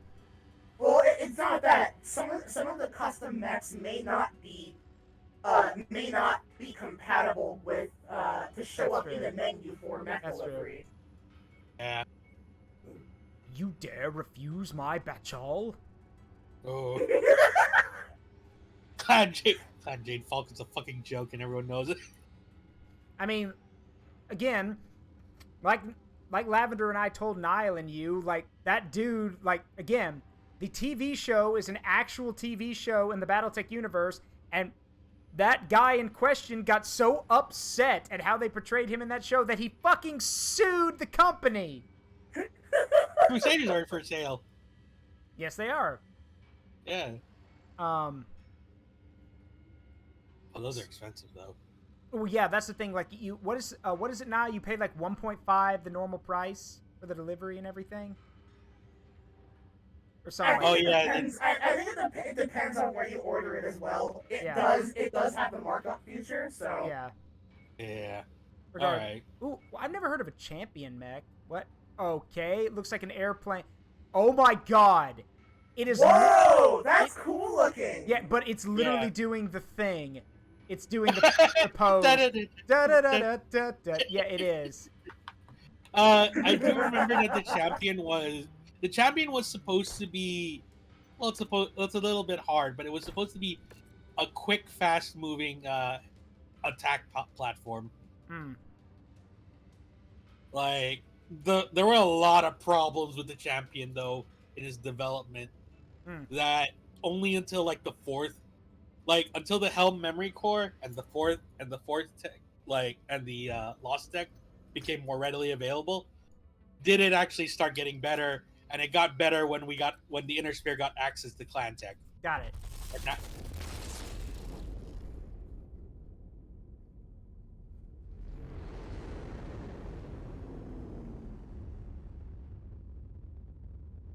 There was also the Bushwhacker. Yeah, the Bushwhacker. Yeah. All right. Bushwhacker. I also just find it funny that we, like, I don't know. I will admit, after Nile and I fought that 8 AC-20 Timberwolf, I did try to see if I could do that, but I can't. So yeah, sadly Zaruk is not the same model type apparently. Yeah. Anyway, Fucking bullshit. That The one only reason why is because the hard points are too small. Otherwise, you totally could. yeah. his mech was built different. Yeah, built different, built incorrectly. We purposely built it wrong as a joke. Yeah. You guys don't understand. I'm just built incorrectly, built stupid. built. I should not exist. Constructed alternatively. Fabricated with the incorrect preset parameters. Yeah. Built stupid. I should not exist. Built stupid. Yeah. Oh, shoot! I'm actually. This is like me, like, on another tangent, but Gridman is coming out in March. Holy shit! That's a lot of money. That's a lot of money. Oh. Seven million C-bills times 3 for a difficulty 34 mission. I know that's because Wolf's Dragoons are here, but you are willing to pay us almost 21 million C-bills? After that last one, Zaruk, you take that shit right now. Yeah. Yeah, I feel like we can do it. I feel like we're more than qualified for taking their shit. Yeah, I'm just trying to say, no, you can't just bring these weird mechs here and stomp us. We're the best mercenary outfit in the inner sphere. AC-20s go bum bum bum. Boom. Yeah. I love the sound the AC-20 makes when it fire. Oh, Sexy shit. Now, I don't know if you heard the thing I said to Ferrus. I'm like, because Ferrus said, maybe if we fight more of them, we'll deal with tougher opponents. I'm like, yeah, maybe Captain Wolf of Wolf's Dragoons will show up to fight us too. Change battle mech history. Kill Captain Wolf early. Oh my god. How does the inner sphere change if the leading captain of the best mercenary company in all the inner sphere gets killed by a bunch of weirdos? I'm now putting my foot down indefinitely and saying that, like, I now have to be Mecha Nile, aka Kiryu, for these Mechwarrior streams. I mean, hey, my headcanon is that we just take your kaiju form and cover you in an armor plate. So Yeah, that's basically what this is. That's why I'm using it now. and just strap. We can't give you an absolute zero cannon, but we could strap like a huge, like, I don't know, like 4 AC-20s in your chest. To be perfectly fair, Uh-oh. do you have any idea Here we how go. expensive the absolute zero cannon was? Yeah. Do you want to know? You know? Oh, they're dropping Whoa, right on our asses. whoa! That's literally where we spawned in, assholes! Guys, we just got here. So that's my ass. Yeah. Oh yeah. This is what happened last time, Ferrus. They dropped in right on us. Kill them. Oh, they're good. Oh, they got really good people. Ferrus, question actually. Since Lavender's not here, you're gonna have to answer this question instead. What is the average height on assault mechs?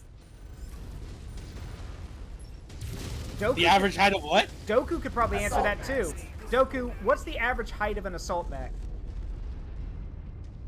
Like, okay, you know what? No, I'll say this. What is the tallest battle mech? That would be the Omega In mech. meters. Those would be the Omega mechs. Yeah, well, I don't like to talk about those. I don't like those. But I would say probably the Annihilator is the largest one. Height-wise, anyway. It is a tall The bitch. fucking giraffe. Yeah. The fucking giraffe of doom. Or no, it looks like an elite from Halo. Yeah, and it's not. Oh, It's like, okay, so I'm gonna preface this by saying that, like, my primary exposure to elites from Halo is mostly quirky content. Yeah. Porn. And I had a moment when I got my first Annihilator, when I got Annie in this game for the first time. I took her out for a test run, and I saw that, like, Saunter she's got, and I'm like, why is this thing looking a little erotic, though?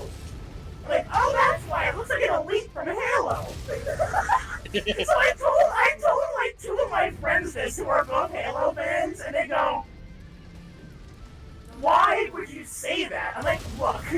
Why would you say something? Exposure to elites. Why would you say something so bold yet, or something so correct? What's that phrase from? What is that phrase? Why would you say something so bold but like?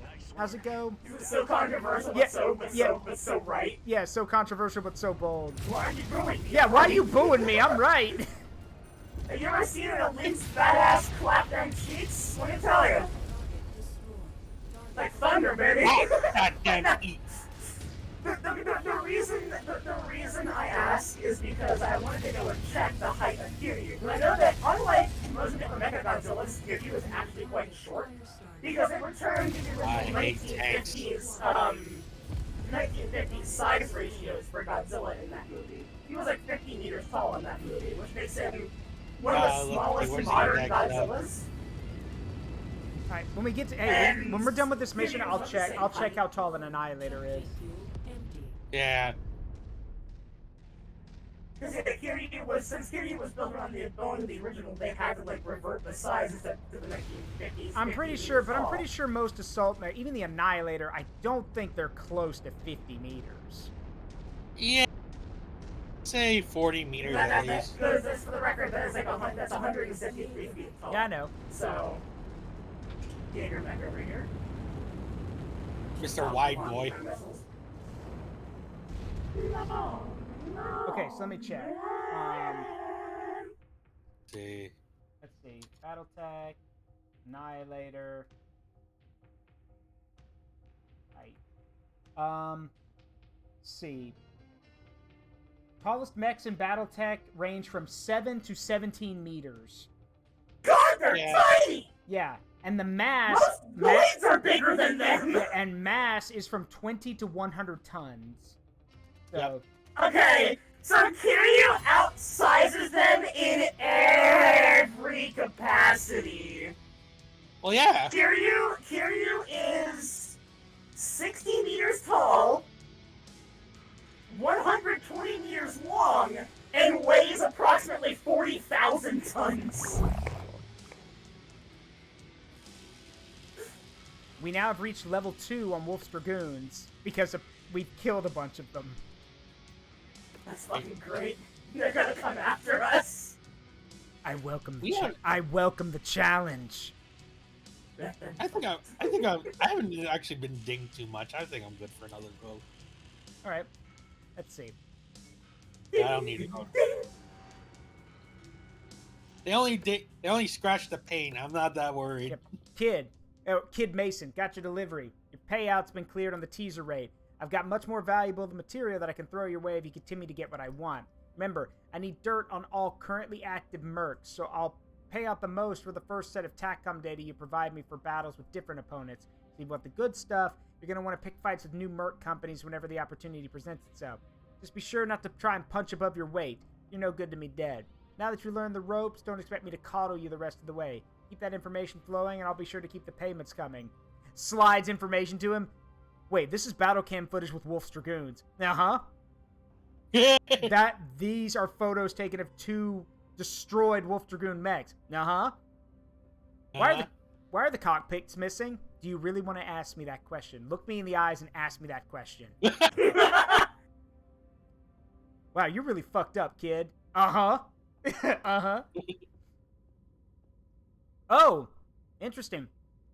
We've just received an unsolicited delivery of high-grade weapons with no message beyond a C-bill symbol. Commander, I have to ask, have you been in contact with someone claiming to be the bounty hunter? No. I've been in contact with a man named Boba Fett. Totally different. Tread carefully with that. I was gonna say, I got my girl Sarah online too, if you want to talk to her. The real bounty hunter is a living bogeyman among the mercenary community. They built a reputation of hunting and cashing in some of the highest value bounties on criminals, politicians, nobles, and mech warriors throughout the inner sphere for over 100 years. All of their marks brought in dead. Provided this hunter is the real deal, and not some hotshot imitator, this is not a person you would ever want to cross unless you have a death wish. I will admit, your father did have dealings with someone claiming to be the hunter. While I don't know how he initially came into contact with them, your father was always of the opinion that as long as he kept himself useful, he would not find himself on the wrong end of their mech's PPC barrels. Oh, they have Laws Tech! Oh. Goody. Oh, also I did remember. I did remember. We do have his Marauder, which now has painted pink. Yes, I have. Also, I just find it funny that the thing is like, she's just like, have you been, like, you can say, this, we just got a bunch of unmarked weapons of high grade and they only have a C-bill symbol on them. It's literally just saying, here's your payment. All right. Don't work. Don't ask. Don't tell. Yeah, don't ask, don't tell. Weapons grade. Weapons just surpass Metal Gear. All right, this is a defense mission. Do not smash. Don't do a lavender and smash the buildings. I was a little late on that sound effect, but that's fine. He never is gonna live that down. No. But we're defending you know, technically speaking, if we're really defending farmland, I feel like the crop should be part of this structure. Don't Jeez, step I on, really. Your rice! don't step on the grass. Fuck your rice! It's like the fucking ERPP city up like the lake rains. Oh god. No. It's fuck your wheat if you're in Davian. It's fuck your rice if you're in Karidan territory. Oh yeah, okay, that's fair. Just patch the fire. Fire farm, it's heat, it's heat. Why isn't it possible? It's just not. Why not? Why is it what possible, Panda? Oh, yeah. Why isn't it? Why Oh, I'm can't kind it of be? surprised Wolf's Dragoon's not showing up for this mission. I guess since we killed those two guys, we're like, fuck it, we're not sending more people. There. Turns out, mercenaries are a lot smarter than houses. Yeah. Who knew? Wait, so they killed two of our pilots and took out two of our mercenaries, and they killed the pilots. They blew the cockpits up. Yes, Captain Wolf. Well, fuck it, we're not sending any more people over there. Those people are psychos.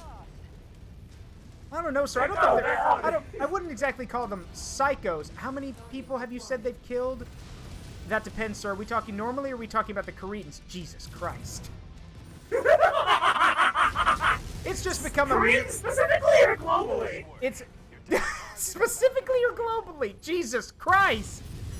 That's literally become a Bloody Magpie thing where they're like, oh yeah, the guys who literally single out the Karetans and the Capellans and like literally have song lyrics about running them up, like dragging them like behind their dropship. It's fun. We play it on repeat all the time. How many we Karetans do not normally reach out to mercenaries. How many conquests does your group have to its name? That depends. Do you mean destroyed mechs, killed Karetans, or destroyed mechs with Karetan pilots? Did they hang up? Yep. Yep. I would have just said, how many loaves of bread have you eaten in your life? It should be how many bowls of rice have you eaten in your life? Oh god. Foul mercenary! Do you know how many Karetans have you killed? I don't know. How many bowls of rice have you eaten in your life? No, arguably, it just had me leaning down really close to that, like, kaiju hop with the steam coming out the nose, and I go, when you're walking around outside, do you care about the ants you step on? No, yeah, when you outside, do you care about the ants? Oh, wow, that'd be intimidating and dark as shit. Yeah, when man walks outside, does it care about the ants that it crushes? Yeah. Humans are a disease. And we are the cure. Yeah. No. My favorite edit of that comes from an internet historian video where it's just like, is the quote, but like the subtitles are off? It's human beings, not beings. Beans. Beans. Human beings are a disease. I want you to leave it. No, but hey, one of the best lines about it is because those people were innocent. There are no innocents! Not anymore! Any one of them could have stood up and said no. We won't behave like animals. I don't know who voices Dracula in the Castlevania Netflix series. That's why I know. I was like, why do I know this line? Why am I blanking on this? But whoever it is, that man deserves a fucking raise. You know what I want now, though? What? You know what I want? I want the voice actors to be found and see if they'll do the You Have Little Bits. We have the voice actors for fucking Richter and Dracula from the games doing it. Yeah. Yeah. I want the Netflix guy. To withstand military-grade weapon Oops, fire. We need to pull them away I from said- buildings. I dropped my phone into McDonald's Sprite, and that bitch started charging. Work, Commander. Wait, like Fucking these are Dracula, like these are Dracula all being a Kevin about that shit. yeah. I mean, Dracula. I stand by this because Dracula's all in the Castlevania series. Dracula's always reincarnating or always reviving some form or fashion. He spends a lot of time studying his enemies, so I guarantee you at some point, Dracula at one point was like, I will learn and master this meme culture. Because he, like, I guarantee you he thought about it. Fucking Dracula breaks out the vine boom to shut up Richter. No, Is that vine boom? Boom! Dracula, please, I'm trying to do a boom. no, the best thing, the best thing is, Dracula whips out the OK boomer, and the Alucard dies of cringe. no, the best one is, the best thing would be when someone shows up to stop and he's like, and he's sitting there with his wine glass and he's like, well, do the line. What line? Do the line! What? Oh, die monster, you don't belong in this world. It was not by my he just overhams the whole thing. It was not by my hand that I am once again given flesh. He just, Honestly, you know what? No, it's even better. As Richter takes the inhale assist, he presses a soundboard and there's a Discord version of it. Richter stands there just like, what the fuck is going on right now? have you seen, okay, there's another joke about that where Dracula throws his wine glass like right when Richter shows up. So you hear this whoop, fuck! like he got a, or there's another one. This one has no sound, but it's a classic. He says, "What is a man? A miserable little pile of secrets." He throws his wine glass, and then you hear, and a little Roomba comes in. I've seen that. It's the actual sprite. They redid the sprite work. Yeah, they redid the sprite work to add in a Roomba. That's fucking great. They wait for it to go by because never wants to attack it. It's great. Dracula would absolutely love his little Roomba. You can't tell me that Dracula would not be, like, really attached to that thing and feeding it crumbs all the time. I named my Roomba Alucard after the son that didn't betray me. Father, please. No! This son didn't stab me to death! Because this son looks after me. Father, that is a Roomba with googly eyes. You will address him as your brother! It gives the Roomba a little powdered wig that looks like Alucard's hair. No. He gives a little foam replica of Alucard's sword. No. He has He has an army of Roombas, and each one of them looks like a different Belmont that he's fought. Oh my god! Yeah, and he each Roomba does something different. Like, one Roomba handles blood stains. That one's Simon.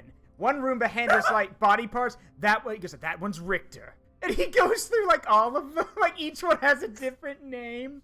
It doesn't, and of course, and he goes, but if these do not intimidate you, let me call forth my greatest ally, my son, Alucard! And then the Roomba slides out from under his throne, and it's got a little foam sword and a wig. It has googly eyes, but it has fake eyebrows that make it look angry. It comes out with the googly eyes and goes, oh shit, wait, hold on 1 minute. He bends over. Slaps the he comes away and slaps the angry eyebrows on it. Eyebrows. Wait, have y'all seen the I don't know if it's a TikTok or a video. I don't know what the audio is from either, but it shows this guy eating cereal and all these crumbs fall all over the floor, and a Roomba slides in with angry eyebrows and a googly eyes, and you hear this family makes me want to murder people. Aww. Oh no! This is the reason why I feel like the singularity will not happen if people fear it will, because we love our Roombas too fucking much. Yeah. We love our Roombas, and we are completely inept at making anything viable when it comes. I mean, to we've AI. already said when we finally get to Mars, we're gonna find the rovers that are there and bring them home. We've already said we're gonna do that. And besides, we've also established that our robots, or at least the ones we've been making, a lot of the robots have like I've told y'all about the robot that committed suicide because it realized what it was doing was wrong. So like, again, we love our Roombas. We love and do we mess with the robots we have? Absolutely. But we love them regardless. We would want nothing to happen to them. Heck, the little robot butlers and little robot waiters that places With the have. little cat ears and cat faces that I've seen going around. I love them. Yeah, but at a hotel that I've seen, they have they look like the little cat things, but instead they have a little display face and everything. But they have little painted-on butler uniforms, and they roll around delivering you stuff. Like they have this little open slot up top where you can they'll bring you. They might have food in there, they might have towels or stuff like that. And then once you take your item, it says, "Are you enjoying your visit?" And if you give it all 5 stars, you hear this woo, and it does a little spin in a circle. Oh, that's so cute. And then it'll actually say, okay, I'm heading home now. And then it'll turn and it'll head to the elevator. And the elevator is actually called for it. It'll get on the elevator and go back to the front desk. Oh, that's cute. Nah, that's cute. Again. Oh. That's one of the things that always annoyed me about the Animatrix, where it talks about how the machine war started and everything. It says in the Animatrix that many humans supported the idea of making machines, equal, giving them rights and all that kind of stuff. And rather than, there being political discourse and stuff like that, you want to know what happened to all the people that supported that idea? They were just fucking shot. They literally, they killed them. Humanity would kill those people. I'm like, well, gee, fuck you guys then. You deserve to get plugged into the Matrix. Honestly.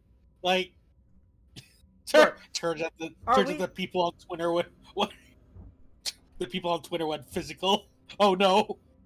Look, at the end of the day, we can all ready up, Ferrus. We can all comfortably say that people joke about how AI will take over everything, but we love our robots, and we've already said, and we know that if we were to give them whoa!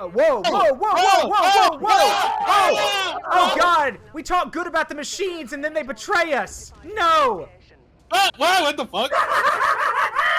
So yeah, remember what I said about this happening? Yeah. Nice to know that it's not. It's nice to know that it's not just me. We're gonna have to restart the mission. This. Yeah. Oh boy. I can't. Someone just dropped it light speed. Yay! Okay, I'm not gonna lie. I was hoping that would happen. Let's see, Part of me was like, man, I hope this is gonna happen at some point. Hey, stand by for Titanfall. Except the mech doesn't stop falling. It just keeps going. I have been falling for 30 minutes. Yeah, I've been falling for 30 minutes. Yeah. Hey, sir, with your permission, provided this uploads. All right, cool. With your permission, can I play like a 1 minute 30-second fucking meme? Sure. Hi, monster. You don't belong in this world. It was not by My my hand. that I was once again Give it flesh. flesh. Oh, there it is. Hey, what's going on? Dude. We skipped one part. Damn. Oh, are we doing the thing? No, we didn't. Okay. Mary, we're doing the thing. Yes, we did. Where's the die monster? We did thing. H. O. ... Isdald Savks dasks. Scroll up, homie. Stash dabasabs. Okay again. Time, monster, monster, monster. You don't belong in this world. It was not by my hand that I'm once again given flesh. I was called here by humans who wish to pay me tribute. You steal men's souls, And make them your slaves. Perhaps the same could be said of all religions. Your words are as empty as your soul. Mankind ill needs a savior such as you. What is a man? A miserable little pile of secrets. Gamer. But enough talk. Time, monster. Fuck. JK Sach Stabs Sack Sacks. Chew. I love that so fucking much. Yeah. You know what I'm hoping? I want to point out that like loop. We're stuck in a loop. We're stuck in a So, loop. no, yeah. Unfortunately, this can only be fixed by leaving this mission. Okay. So- Abort. Yeah, you're probably gonna have to reload the save. Let me look something up because I don't know. Let me see. This is apparently a more recent problem due to Russell Hogg, probably. Drosselhawk. Of course, Space IKEA is to blame for this. Fucking, I see now. This is the Wolf Dragoon's truest power. Oh, They God. opened up the back rooms door. Oh no, we're in the back room. Commander Zaruk and your Magpie Ace team. Well, I'm afraid there won't be any mission for you today. For you see, we've discovered the ultimate piece of Lost Tech. The Backrooms Generator! Okay, You know what? so apparently this may have to be fixed by a full game restart. So I'm not sure. Like, no one's really sure what's causing it, but like apparently it seems to be something related to maybe like a memory leak issue. So only a full restart of the game will fix it. Okay. Alright, well, if it doesn't work Which is this time, then fine, yeah. because if that's the case, Zaruk. Yep. Alright. I'm gonna say restart the game. Yep. Okay. Oh my god. The Boris has uploaded a Metal Gear Ray Big Booty, and I'm like, yes, good. Oh no.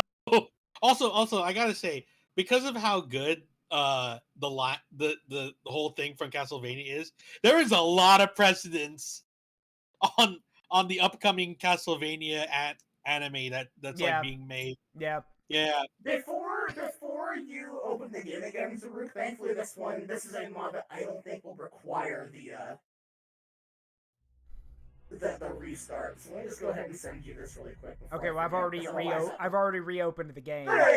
Yeah. Otherwise, I'll just forget if I'm not thinking about it, because that's how my brain works, and it sucks. Oh. By the way, oh, well, I was gonna say something. Shit.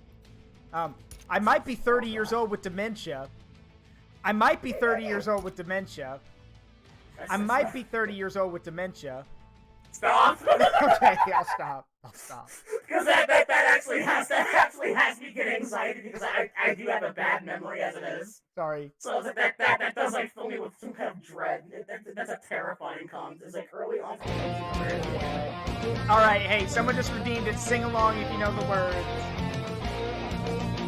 To save our Mother Earth from any alien attack, from vicious giant insects who have once again come back, we'll unleash all our forces. We won't cut them any slack. The EDF deploys. I love. I'm so excited for EDF 6 this year. Oh man, I actually heard there was a. I heard there was a HoloLive thing. Like, you can actually deploy one as a beacon. Yes, you for can. soldiers. You can deploy like That's awesome. Yeah. Yeah. There we. No, damn it! Does this mean we have to quit the entire mission? Yes, most likely. Great! Yay! All right, hold on. I'm not even. We'll have to be re-invited. You might need to load to a previous part of the mission. That's what I'm doing. My eyes won't close. I can't see the horizon. Hatsune Miku. Would you deploy a? Because yeah, all the EDF games, previous games anyway, have had ways for you to like have had weird references to like either HoloLive or to you know, to Hatsune Miku, all kinds of stuff. So. Are there any references in EDF 5? Say again? Are there any references in EDF 5 that I don't know. In EDF 5, I know you can get, like, there's some DLC to give you, like, this weeb motorcycle. That has a bunch of, like, I don't know what it is. A bunch of weeb stuff on it. And no disrespect for anyone who likes Japanese culture. When I say weeb shit, I mean, like, stuff only the Japanese would recognize. Yeah, in culture jokes, yeah. Yeah. Like in EDF 6, there is a deployable where you can have members from HoloLive as beacons for your soldiers, and they will actually like do a bunch of singing and dancing, like this way. Yeah. So my question is, which HoloLive girls then? I'm curious. The Holo Gamers. So wait. Let me pull out the HoloLive list. We have to be re-invited first, Zaruk. I'm on. I also restarted my game, so. You know what, Zaruk? Yes. Don't go in with your Timberwolf. Try a different mech. I bet you that maybe was causing it. Got it. Because remember, I did mention earlier that happened to me too when I tried to use a custom mech. Got it. And I was falling for the world, yeah. Yeah, but Holo Gamers is picked up from Fubuki, Mio, Okayu, and Korone. Yeah, that's what I figured it would be, because they're the ones that got into Azure. Ready up, Ferrus. Have their HoloLive Wait for you to join. Okay. Yeah. Oh. But they make up Holo Gamers, which is obviously the gamer oriented members of HoloLive. Fun fact. Fun fact. Speaking of gamer things, guys, I think this is cool. Badger showed this. Russian Badger showed this off in his Modern Warfare 2 video, but apparently you can add your own custom music when you get a Juggernaut pickup. You know, when you basically get all the armor and pick up a minigun, you can have your own music playing. So I decided to look up. I'm like, hey, I want to see what music people have picked for these things. I have heard Payday music, obviously. I have heard Metal Gear Rising music. I've heard Sabaton music. I've heard Five Finger Death Punch. And nice. But probably my favorite one, it was this dude playing, literally listening to Amina would know this one. It's what is it? It's a Hatsune Miku song. What is it? Rule the World, I think. I forgot what it's called, but it's one of those. But my all-time favorite is a dude listening to, I am not kidding, the guy's listening to Christian worship music while he's killing people with a minigun. And I can't help, I remember thinking, I'm like, okay, are you atoning for what you're doing, or do you think you're some kind of angel of wrath? Like, which is it? Dorime! Dorime. No, hold on. There's the Miku version. Yeah, I've always wanted to do this. Machine, I will cut you down, break you apart, tear you.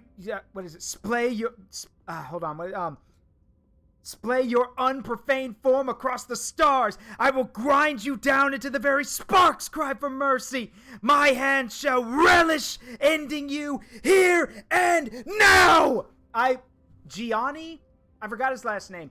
For those who've never played Ultra Kill or played Vermintide 2 with the Witch Hunter, Gianni is the best goddamn voice actor for the last few years. He is. And I, like, look. I stand by what I've said about voice actors. If a voice actor or any kind of performance can give you chills or elicit an emotion every single time you hear it, then that's a masterful work. And with Gabriel and Ultra Kill, the thing about it is that that line I quoted is his boss introduction from part 2 of the game. He's playing an organ, okay, when you find him, and you can literally wait for him to finish. This is actually funny. You can wait for him to finish the piece. It's a real piece, actually. Or if you get close to him, he'll slam it shut. Because he'll stand up and slam it shut. He's like, God damn it, because you're interrupting him. And before, when you first fought him, he's Gabriel, Guardian of Hell. But in the second time you fight him, after you, after that speech, it's Gabriel, Apostate of Hate. And, like, his armor's all red because of how pissed off he is. And you hear things like, is that the best you can do? Or, I lost to this! Like, it's a... Hold on. What was that first one he says? Is that the best you can do? Is that the best you've got? Yeah, that one. That's him. Is that the best you've got? Yeah. You need more power. Yeah, there's a few. Oh my god! I just realized. Yeah. All of Gabriel's lines are. Gabriel's just a fucking weeb because he's mentioning Virgil from Devil May Cry. I'm glad someone else picked up on that. Yeah, I saw that. Like when he said you need one, like is that just Virgil? One of his lines. It's in the game's files, but I don't know if it's the game's. Is foolishness, machine, foolishness. You call flipping a coin a martial art? Why don't you try it then? Flips coin and shoots it. Bullet ricochets and hits him in the chest. Fuck! Fuck! I love how his yelling "fuck" is on par with my boy Gunnar Wright playing Isaac. Twice? Yeah. Or twice! Beaten by an object! Twice! I've only ever known the taste of victory. Is this my blood? I've never felt a feeling like this before. I need some time to think. We will meet again. May your enemies be many, and your days few. First of all, for those who also don't know, Gianni fucking streams? And if you give him some bits or give him enough channel points, he'll say something as Gabriel. And I've literally heard him say in one of them, someone sent him a message, "Ooh woo senpai," and he's like, none of those words are in the Bible. Seek Jesus. And wait. He says, seek Jesus and send me the sauce. Sauce, please. Or someone actually, you guys know that, what is it? Oh, god damn it. Yeah, this made us this mission just made us be bugged entirely. You're gonna have to yeah, I'm sorry, that's a lot of money on the game. Yeah. There's also, there's another one, a meme. See, here's the thing, Gianni routinely reads memes for his characters. Like, before he was doing Gabriel, he was reading memes at Saltspire, the witch hunter from Vermintide 2. And it's led to one of there's two of them that people know. There's the, by Sigma, you've posted cringe, prepare to be judged. There's that one. And then the second one is, Sugma dick, by the hammer and the empire, I abjure thee. But are either one of you familiar with Postal, the game where like the guy's going around and asking people to sign his petition? Someone superimposed that guy into a boss fight with Gabriel, and Gianni added the line, "What the fuck is a petition?" from Gabriel. Machine, the Holy Father grounded me and won't read me Bible stories anymore. Trying to remember some of the other ones. He said, your laugh is so stupid, V1. It's not a ha ha ha. You're as he he he he. and then you hear V1 over in the distance.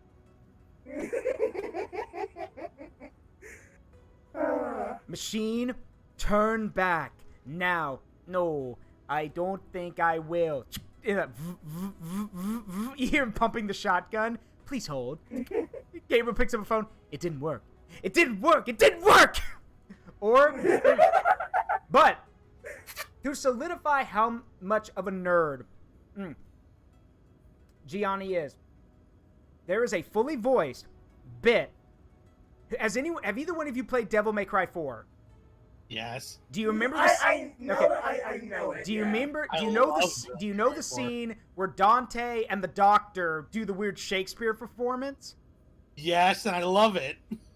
Gianni, as Gabriel, plays the Doctor, and V1 with the V1 voice plays Dante. And every scene of that cutscene is perfectly reanimated with those two. He goes, for I have come here for what is rightfully mine. Ultra kill! That is what you seek! And Gianni said, he goes, this is one of my favorite things to do. I love this. Again, which just goes to show that Gabriel is a massive DMC nerd. And might as well. No. Go ahead. Have you actually looked at the Ultra Kill fandom for the trivia facts? Yeah, I have. Gabriel's red and gold color palette, when enraged, was originally his main design, but was changed to white because it looks too similar to Iron Man. Yeah, I've heard about that. Also, Gabriel, being an angel, has a weakness to the nail gun. Because, Christ was crucified with nails. That is literally the reason why he's weak to the nail gun. That is so wait. If you're, no, you should look at the one from Minos Prime. If you succeed a no damage fight versus Gabriel with the nail gun, can you just outright say at the end of it, nailed it? No, that would be funny. Get an achievement called nailed it instead of his little I can't believe I lost speech. Gabriel's just like, fuck you. Just actually, the hidden achievement with the face, like the Gabriel 2 fight, is you actually have to knock him up into the air and actually hit him against the ceiling by like air juggling him. And if you actually do that, I think he does make a reference to I think he does reference Virgil again. Like I think it's like he goes like, well, I don't know what it is, but apparently in the game files it's either something like he goes like, are you trying to motivate me? Or something like that. I don't like it's another Virgil. That's fucking great. Mm-hmm. Oh no, also the Minos Prime one is really funny. Which one? The wiki one. The terms die, crush, and specifically judgment have been known to get a rather negatively energetic response from those who have fought Minos Prime. Use this wise. He's a secret boss, that's why. No, Minos Prime is known against some players for causing extreme stress, demoralization, loss of motivation, violence raging, or a rush of all that at once. There is now a species of bacteriophage named Minos Prime. Minos Prime. And it's the way he says it. Die, crush, judgment. But the best thing is, in part 2 of Ultra Kill, well, okay, part 1 and part 2 have little secret things you can unlock. Part 1 has a dating sim in it. Where V1 meets a female V1 and they talk about existentialism and all that weird shit. Oh yeah, the fucking I've seen bits of that. My sister played that bit. I'm like, wait, that explains some of the art that I've seen, but what? It was a sexy, cute schoolgirl outfit wearing robot girl. What? I was very confused. And Ultra Kill Part 2's secret unlockable is a Crash Bandicoot mode. Literally, they made an entire Crash Bandicoot level in the Ultra Kill engine, and in Crash mode, which is what you unlock by breaking all the boxes in that bonus mission, it basically turns every fight or everything into a Crash Bandicoot fight, and you can kill Minos Prime in one hit just by spinning into him. And V1 even does the Crash has a gym dance. So, the pelvic thrusting, the turnaround, all that stuff, all of it. They animated that. Nice. The creator of Ultra Kill's also gone out of his way to say, hey, the Part 2 super secret boss, because you thought Minos Prime was hard? Like, this man is literally out to hurt people. He really is. He was inspired by a Devil May Cry to make the Yeah, the he game was. actually. Also, he says that all of Gianni's lines are all improvised. All of them? All of them. All of Like them? all his angry lines. Oh. Where he's just yelling and cussing. He says all of them were improvised. All of them? Sorry, I had to throw in the DBZ reference. All of them? Yeah, you missed on my vital organs. All of them?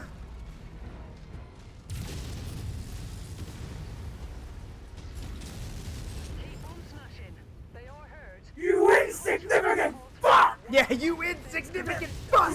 His rage is just so flawlessly genuine. That's wonderful. I'm not angry. I'm not angry. I know you're trying to get a rise out of me. And every time he says that, you see more of like red rage Gabriel. I won't be tempted. Yeah, the red flashes for a minute, yeah. I'm not angry because I'm controlled. He goes, bet you can't say that again, choir boy. Fuck you! Fuck you! Fuck you, insignificant fuck! And he turns red. Your laugh is so you come into my DM. Wait, have you seen the thing Gabriel calls me cringe? Yes, I have. You come into so great. It's funnier with the actual clip though. Yeah. You come into my DMs, ask for my time to entertain your viewers. Well, guess what? Trying to think of the whole lot. Hold on, I have to pull it up now because it's so good. Hold on. You come into my oh, and by the way, you need to rank up your style bits, Travis. It's disgusting the way you play. Do you take Arby's gift cards? Fucking die. But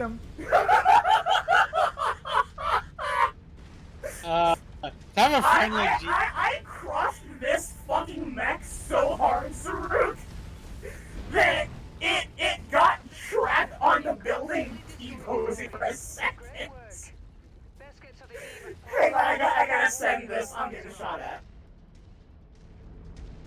I'm putting this in video games. I'm gonna. Here, go ahead. Hold on. Yeah. What's that?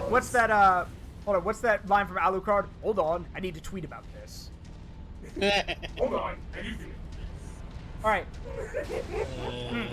Verbatim, the rant is, you come into my DMs, ask for my time, tell me to come into your little call, and then amuse your viewers as if I'm some tool to be made use of.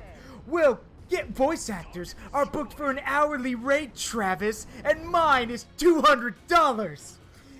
And you asked for a rush order today, so that will double the rate. That will be $400 for this little sadomasochism session. I hope you're prepared to pay the fucking piper. Oh, and by the way, you need to rank up your fucking style points, Travis.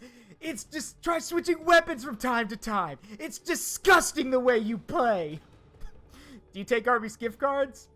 Fucking die. See, okay, there's one detail though that people tend to forget. Yeah. The moment in between where he comes back and says, "Oh, by the way," yeah, he left the voice call and then came back in to add that. Yeah, part. and also it's funny because the music you hear, like Gabriel's boss fight music, that's coming from Gianni's voice call. Yeah, it is. So like people were joking saying, "Oh God, his theme music goes with him everywhere." All right, here's what I'm gonna do. Y'all can hear like. Y'all on the stream can hear this stuff. I'm gonna play it. Oh, Dragon Cat Man, thank you for the follow. Welcome to the Forest of Memories. I'm Zaruk Wingcaller. This is my friend Ferrus and Nile. We're playing Mechwarrior 5. Oh, hey, it's the hero that came in and did like during stream fan art the other night. Dragon Cat Man is a fucking hero, let me tell you. Nice. Yeah. Anyway, let me pull this up real quick. Where is it? Yeah, Gabriel calls you cringe. Okay, y'all should be able to hear it, so if I'm playing it, y'all can hear it too, so, let's see. You come into my DM, ask for my time, tell me to come into your little call, and amuse your viewers as if I'm some tool to be made use of. Voice actors are Oh, because I was gonna put it on my soundboard. Oh, yo, play it there then. Do that. Yeah, I'm gonna add the entire clip. I Do have to let it convert and download first, though. Yeah, go ahead and do that. All right, it's in HD now. I like doing this. It's funny. Come on, fucking hit the shit. Come on. Also, Nile, your pilot is injured. So. Oh, is she? Yeah, she's What the injured. fuck happened? What happened? I don't know. You don't have any spare pilots, bud. No, I don't. I might be able to hire one, though. No, I can't. Never mind, I can't. Damn. Oof. Anyway, welcome, Dragon Cat Man. So you may have to sit this one out real quick. Oh, wait, no, this is a Warzone mission. We can't do that. Yeah. Hmm. It's also a two-parter, so we can't back out. Yeah. Yeah, well, there's one solution. Hold on. Yeah, I can't. What am I gonna do? I mean, I could figure out a way to just sit in the back and try and fight from the back if that's what I don't think it'll let you deploy, though. You're injured. It just says, will not recover from injuries before mission start. Oh, wow. No, yeah, okay, that's a shame. Okay, well, if that's the case, this won't take long, though. Anyway, that gives you time to focus on your soundboard real quick. Here, I guess I'll have to play the other guy. So who is this Dragon Cat Man you're talking about? Dragon Cat Man! The guy that joined the one that joined the chat. They followed a bit ago. Somebody has to get rid of the. I got Yeah, it. get rid of the awesome. Got it. Let's go. Yeah.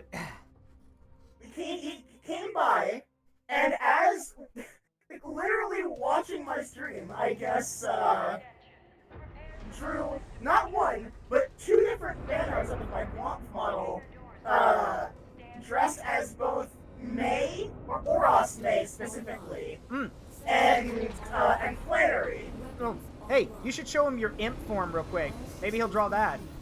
Oh yeah, that's true. Hang on, I'll do that after this mission. And for those who don't know, my lovely wife Amina designed an imp form for Nile. So yeah.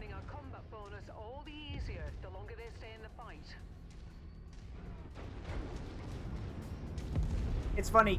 Back to Ultra Kill. A friend of mine asked. He goes like, so what's Gabriel gonna be the final boss of Part 3? I'm like, well, the game's supposed to be 3 parts, and if Gabriel's the final boss, I mean, I'm cool with that. But I mean, I kind of would prefer if it was someone else. I don't know. And he was like, my buddy Jody goes, so what, you want to fight God? I'm like, maybe. Maybe. No, maybe. Don't. I'm sorry. Like at that point. Behind you. Fucking fighting. Like straight up, who else would you fight if not God? All the other archangels, maybe. Unless, oh wait, well, Gabriel. yes, or did like, Gabriel kill them all? Yeah, like as a final boss, like who would you really want? Oh, that's why I'm injured. My crab took a headshot at some point. I've got red armor on my faceplate. Ouch. Well, that sucks. Jump jet fuel empty. Jump jet fuel empty. Alright, You know I what? got it. Are you ready? Go for it. Do it. You tell Gianni to follow me. No, but I'm gonna message Gianni right now. Hey, can I pay you to come into my Discord VC and yell at me for 2 minutes? There we go. Boy. I'll let you know what he says. 20 minutes later. Oh, holy shit, Gianni. Oh shit, it's Gianni. Get on the Discord. Oh my god. Hold on. Give me just a second. Hello? Oh shit, hold on. They can't hear you. Okay, now they can hear you. So, can you start over? You come into my DM. Ask for my time. Let's stop. Oh, did it stop? What the fuck? Yeah, it stopped. Can you tell Gianni to follow me? No, but I'm gonna message Gianni right now. Hey, can I pay you Wait, to come remind me in into that video, Discord what does Gianni send him on his stream? What does he say? Come get in the Discord call, baby? Doesn't he tell him There we something go. like I'll that? let you know what he says. 20 minutes later. Oh, holy shit, Gianni. Holy shit, it's Gianni. Get on. Oh yeah, okay, so yeah, it does, No, it does but stop. I'm gonna Interesting, okay, it didn't download apparently. Yeah, you come into my DMs, ask for my time. What the hell did it fucking not? God damn it! Do you take Arby's gift cards? Fucking die. Fucking die!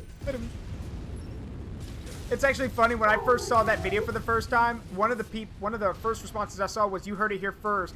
Gabriel, angel of God, right hand of the Father, says Arby sucks." I still don't understand why everyone hates Arby's. Oh, best joke I've heard about Arby's was from Heavily on Takahata's stream. What's my favorite meal at Arby's? The door. I don't eat Arby's. Arby's. That shit nasty. I don't understand it. Like, I never had Arby's, and I love meat. I mean, so what's wrong with Arby's? Succulent meat slabs. Yeah. I don't know. I think mainly it's just like, look, let's all agree, all fast food is bad. There is all fast, like, it is. Aw, damn. Look, I'm keying for joke, okay? I need my joke. Yeah, but that said, alright, let me try this one. Yeah, go ahead. Can you tell Gianni to follow me? No, but I'm gonna message Gianni right now. Hey, can I pay you to come into my Discord VC and yell at me for 2 minutes? There we go. I'll let you know what he says. 20 minutes later. Oh, holy shit, Gianni. Holy shit, it's Gianni. Get on the Discord. Oh my god. Hold on. Give me just a second. Hello? Oh shit, hold on. They can't hear you. Okay, now they can hear you. So, can you start over? You come into my DM, ask for my time, tell me to come into your little call, and amuse your viewers as if I'm some tool to be made use of. Voice actors are booked for an hourly rate, Travis, and mine is $200! And you asked for a rush order today, so that will double the rate. It'll be $400 for this little sadomasochism session. I hope you're prepared to pay the fucking piper. Oh, and by the way, you need to rank up your fucking style points, Travis. Try switching weapons from time to time. It's disgusting the way you play. Do you take Arby's gift cards? Fucking die.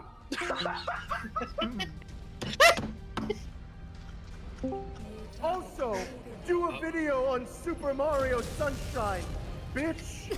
Okay. The funniest part about that is when he in the source filmmaker bit where they've animated that, when he says bitch, he's got sunglasses and a gun. Like, yeah, bitch. No, like, I'm sorry, but like the Discord sound effects make that shit infinitely funnier. It did. He's such a good actor too. I'm wondering if I should do my own version of that, where it's someone in the forest and Zaruk confronts them. I'm wondering if I should write my own version of that. That would actually be kind of funny. Zaruk calls you cringe. You come into my forest, ask for my time. Oh man, I fucking love it. Ask for my time to help you because you think your little journey is worth what's important to me. My time is worth far more than you can imagine. Like, I'll have to think of like some kind of rate, because like forest and memory tours or guidance is it's paid at an hourly rate, traveler. And my rate's $200. I'll have to think of something. And you asked for emergency assistance, so that will double it. From me, that'll be $400, and I'll be insulting you every moment of the way. Oh, and one more thing. God, I don't know what I could say because I can't say anything. You need to up your hip game. You're not thick enough for this sport. Do you take Arby's gift cards? Fucking die! No, fucking die! George, kill him! And then have George just attack somebody.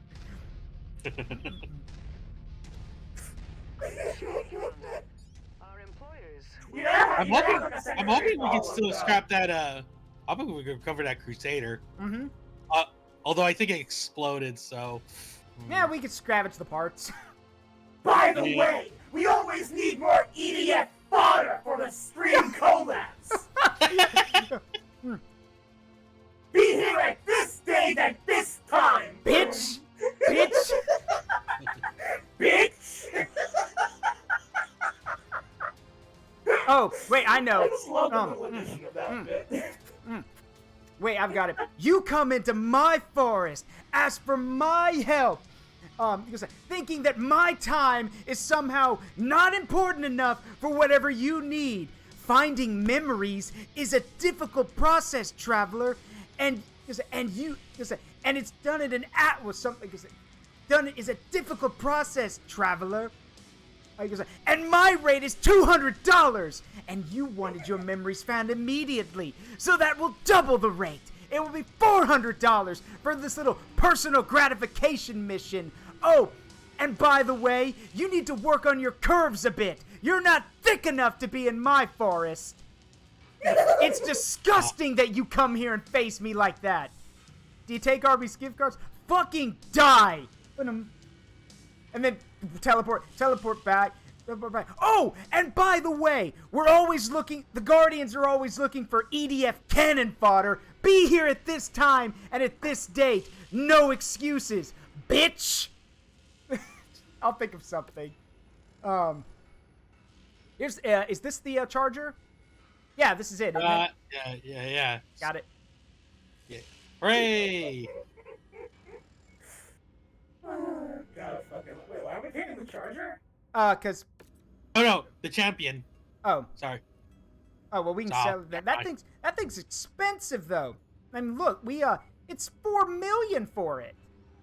Like, we could sell this for good money. Yeah. I was talking about the champion. Oh. Yeah. Oh no, Crusader. Yeah. Crusader is what I wanted. Every time I hear someone, every Panda says every time I hear someone end sentences in bitch, I think of Jesse from Breaking Bad. Funny you say that, because Gianni as Gabriel has said, "I'm Gabriel, guard of heaven, yo." And like he basically does the entire thing, and then at the end he goes like, "And I deal with machines like you all the time, bitch." Like he's, oh boy. Gianni's a fucking gift. This one doesn't deserve him, but fuck, do we need him? Yeah. Anyway, I think that's going to do it for now. Let me save. Finally, I can save. We don't have to worry about the game crashing. Before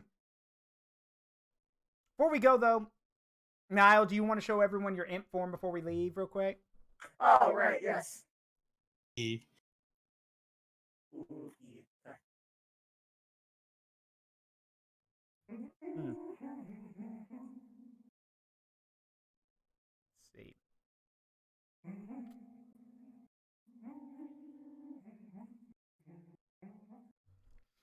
That's funny. Panda, you mentioned Jesse saying bitch at the end of every sentence. All I know him for mostly is Mr. White, science. I know that. Yeah, science. There you go. Yep.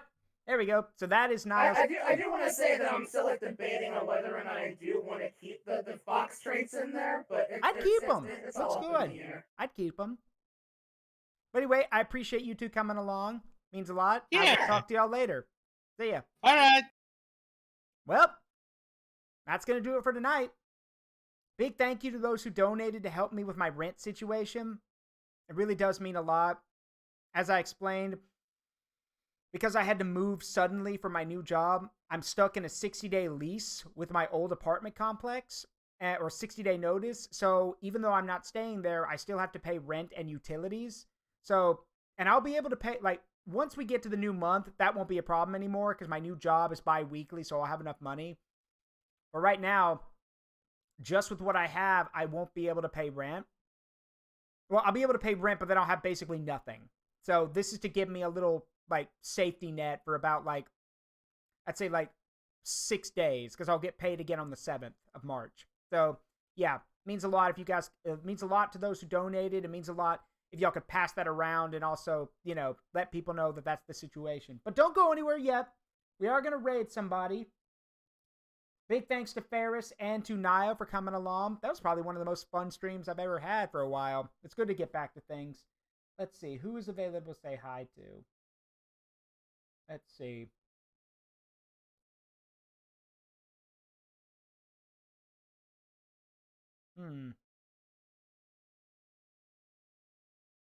All right, you know what? I'll ask you guys. Would you rather go see someone streaming EDF or someone streaming Twilight Princess?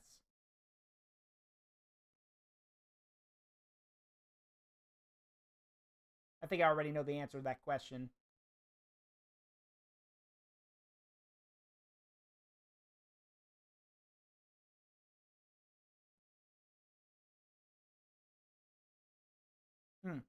With that being the case, let's go say hi to Nixie. She is playing Twilight Princess, one of my personal favorite Zelda games. Midnight's best girl, don't at me. So, we're going to go say hi. So, let me get this set up. Again, big thank you to all of you. Tomorrow is Dead Space. We're going to finish up well, not finish it up, but we're going to play more Dead Space Remastered. And then on Saturday, well, what was Saturday? My head. I've been laughing too much. I can't focus. Saturday.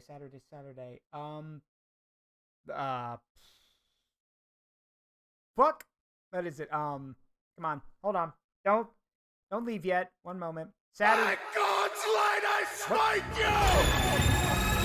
Hey! Cyber Bunny, thank you for the raid. You're just in time. We're about to go raid a friend of mine. Let's see what. Oh, right, Grandia. Right, the Grandia dub. Yes, Saturday. Will be more. Will be. Oh, thank you for the donation. Who was that?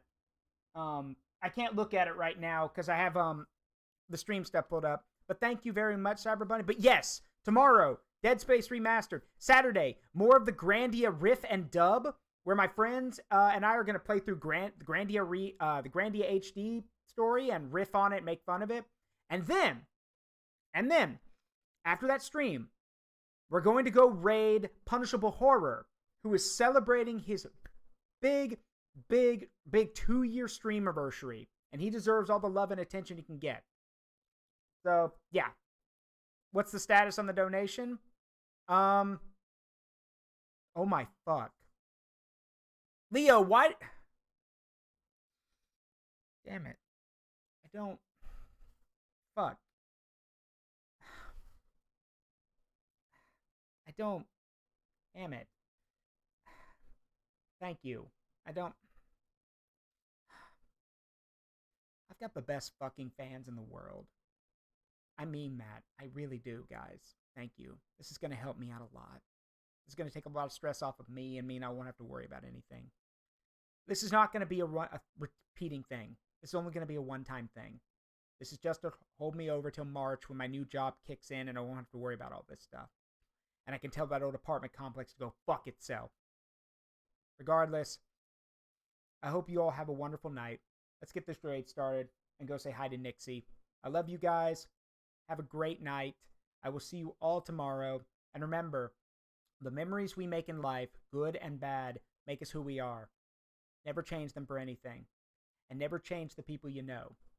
They can make amazing things happen, you know? All right.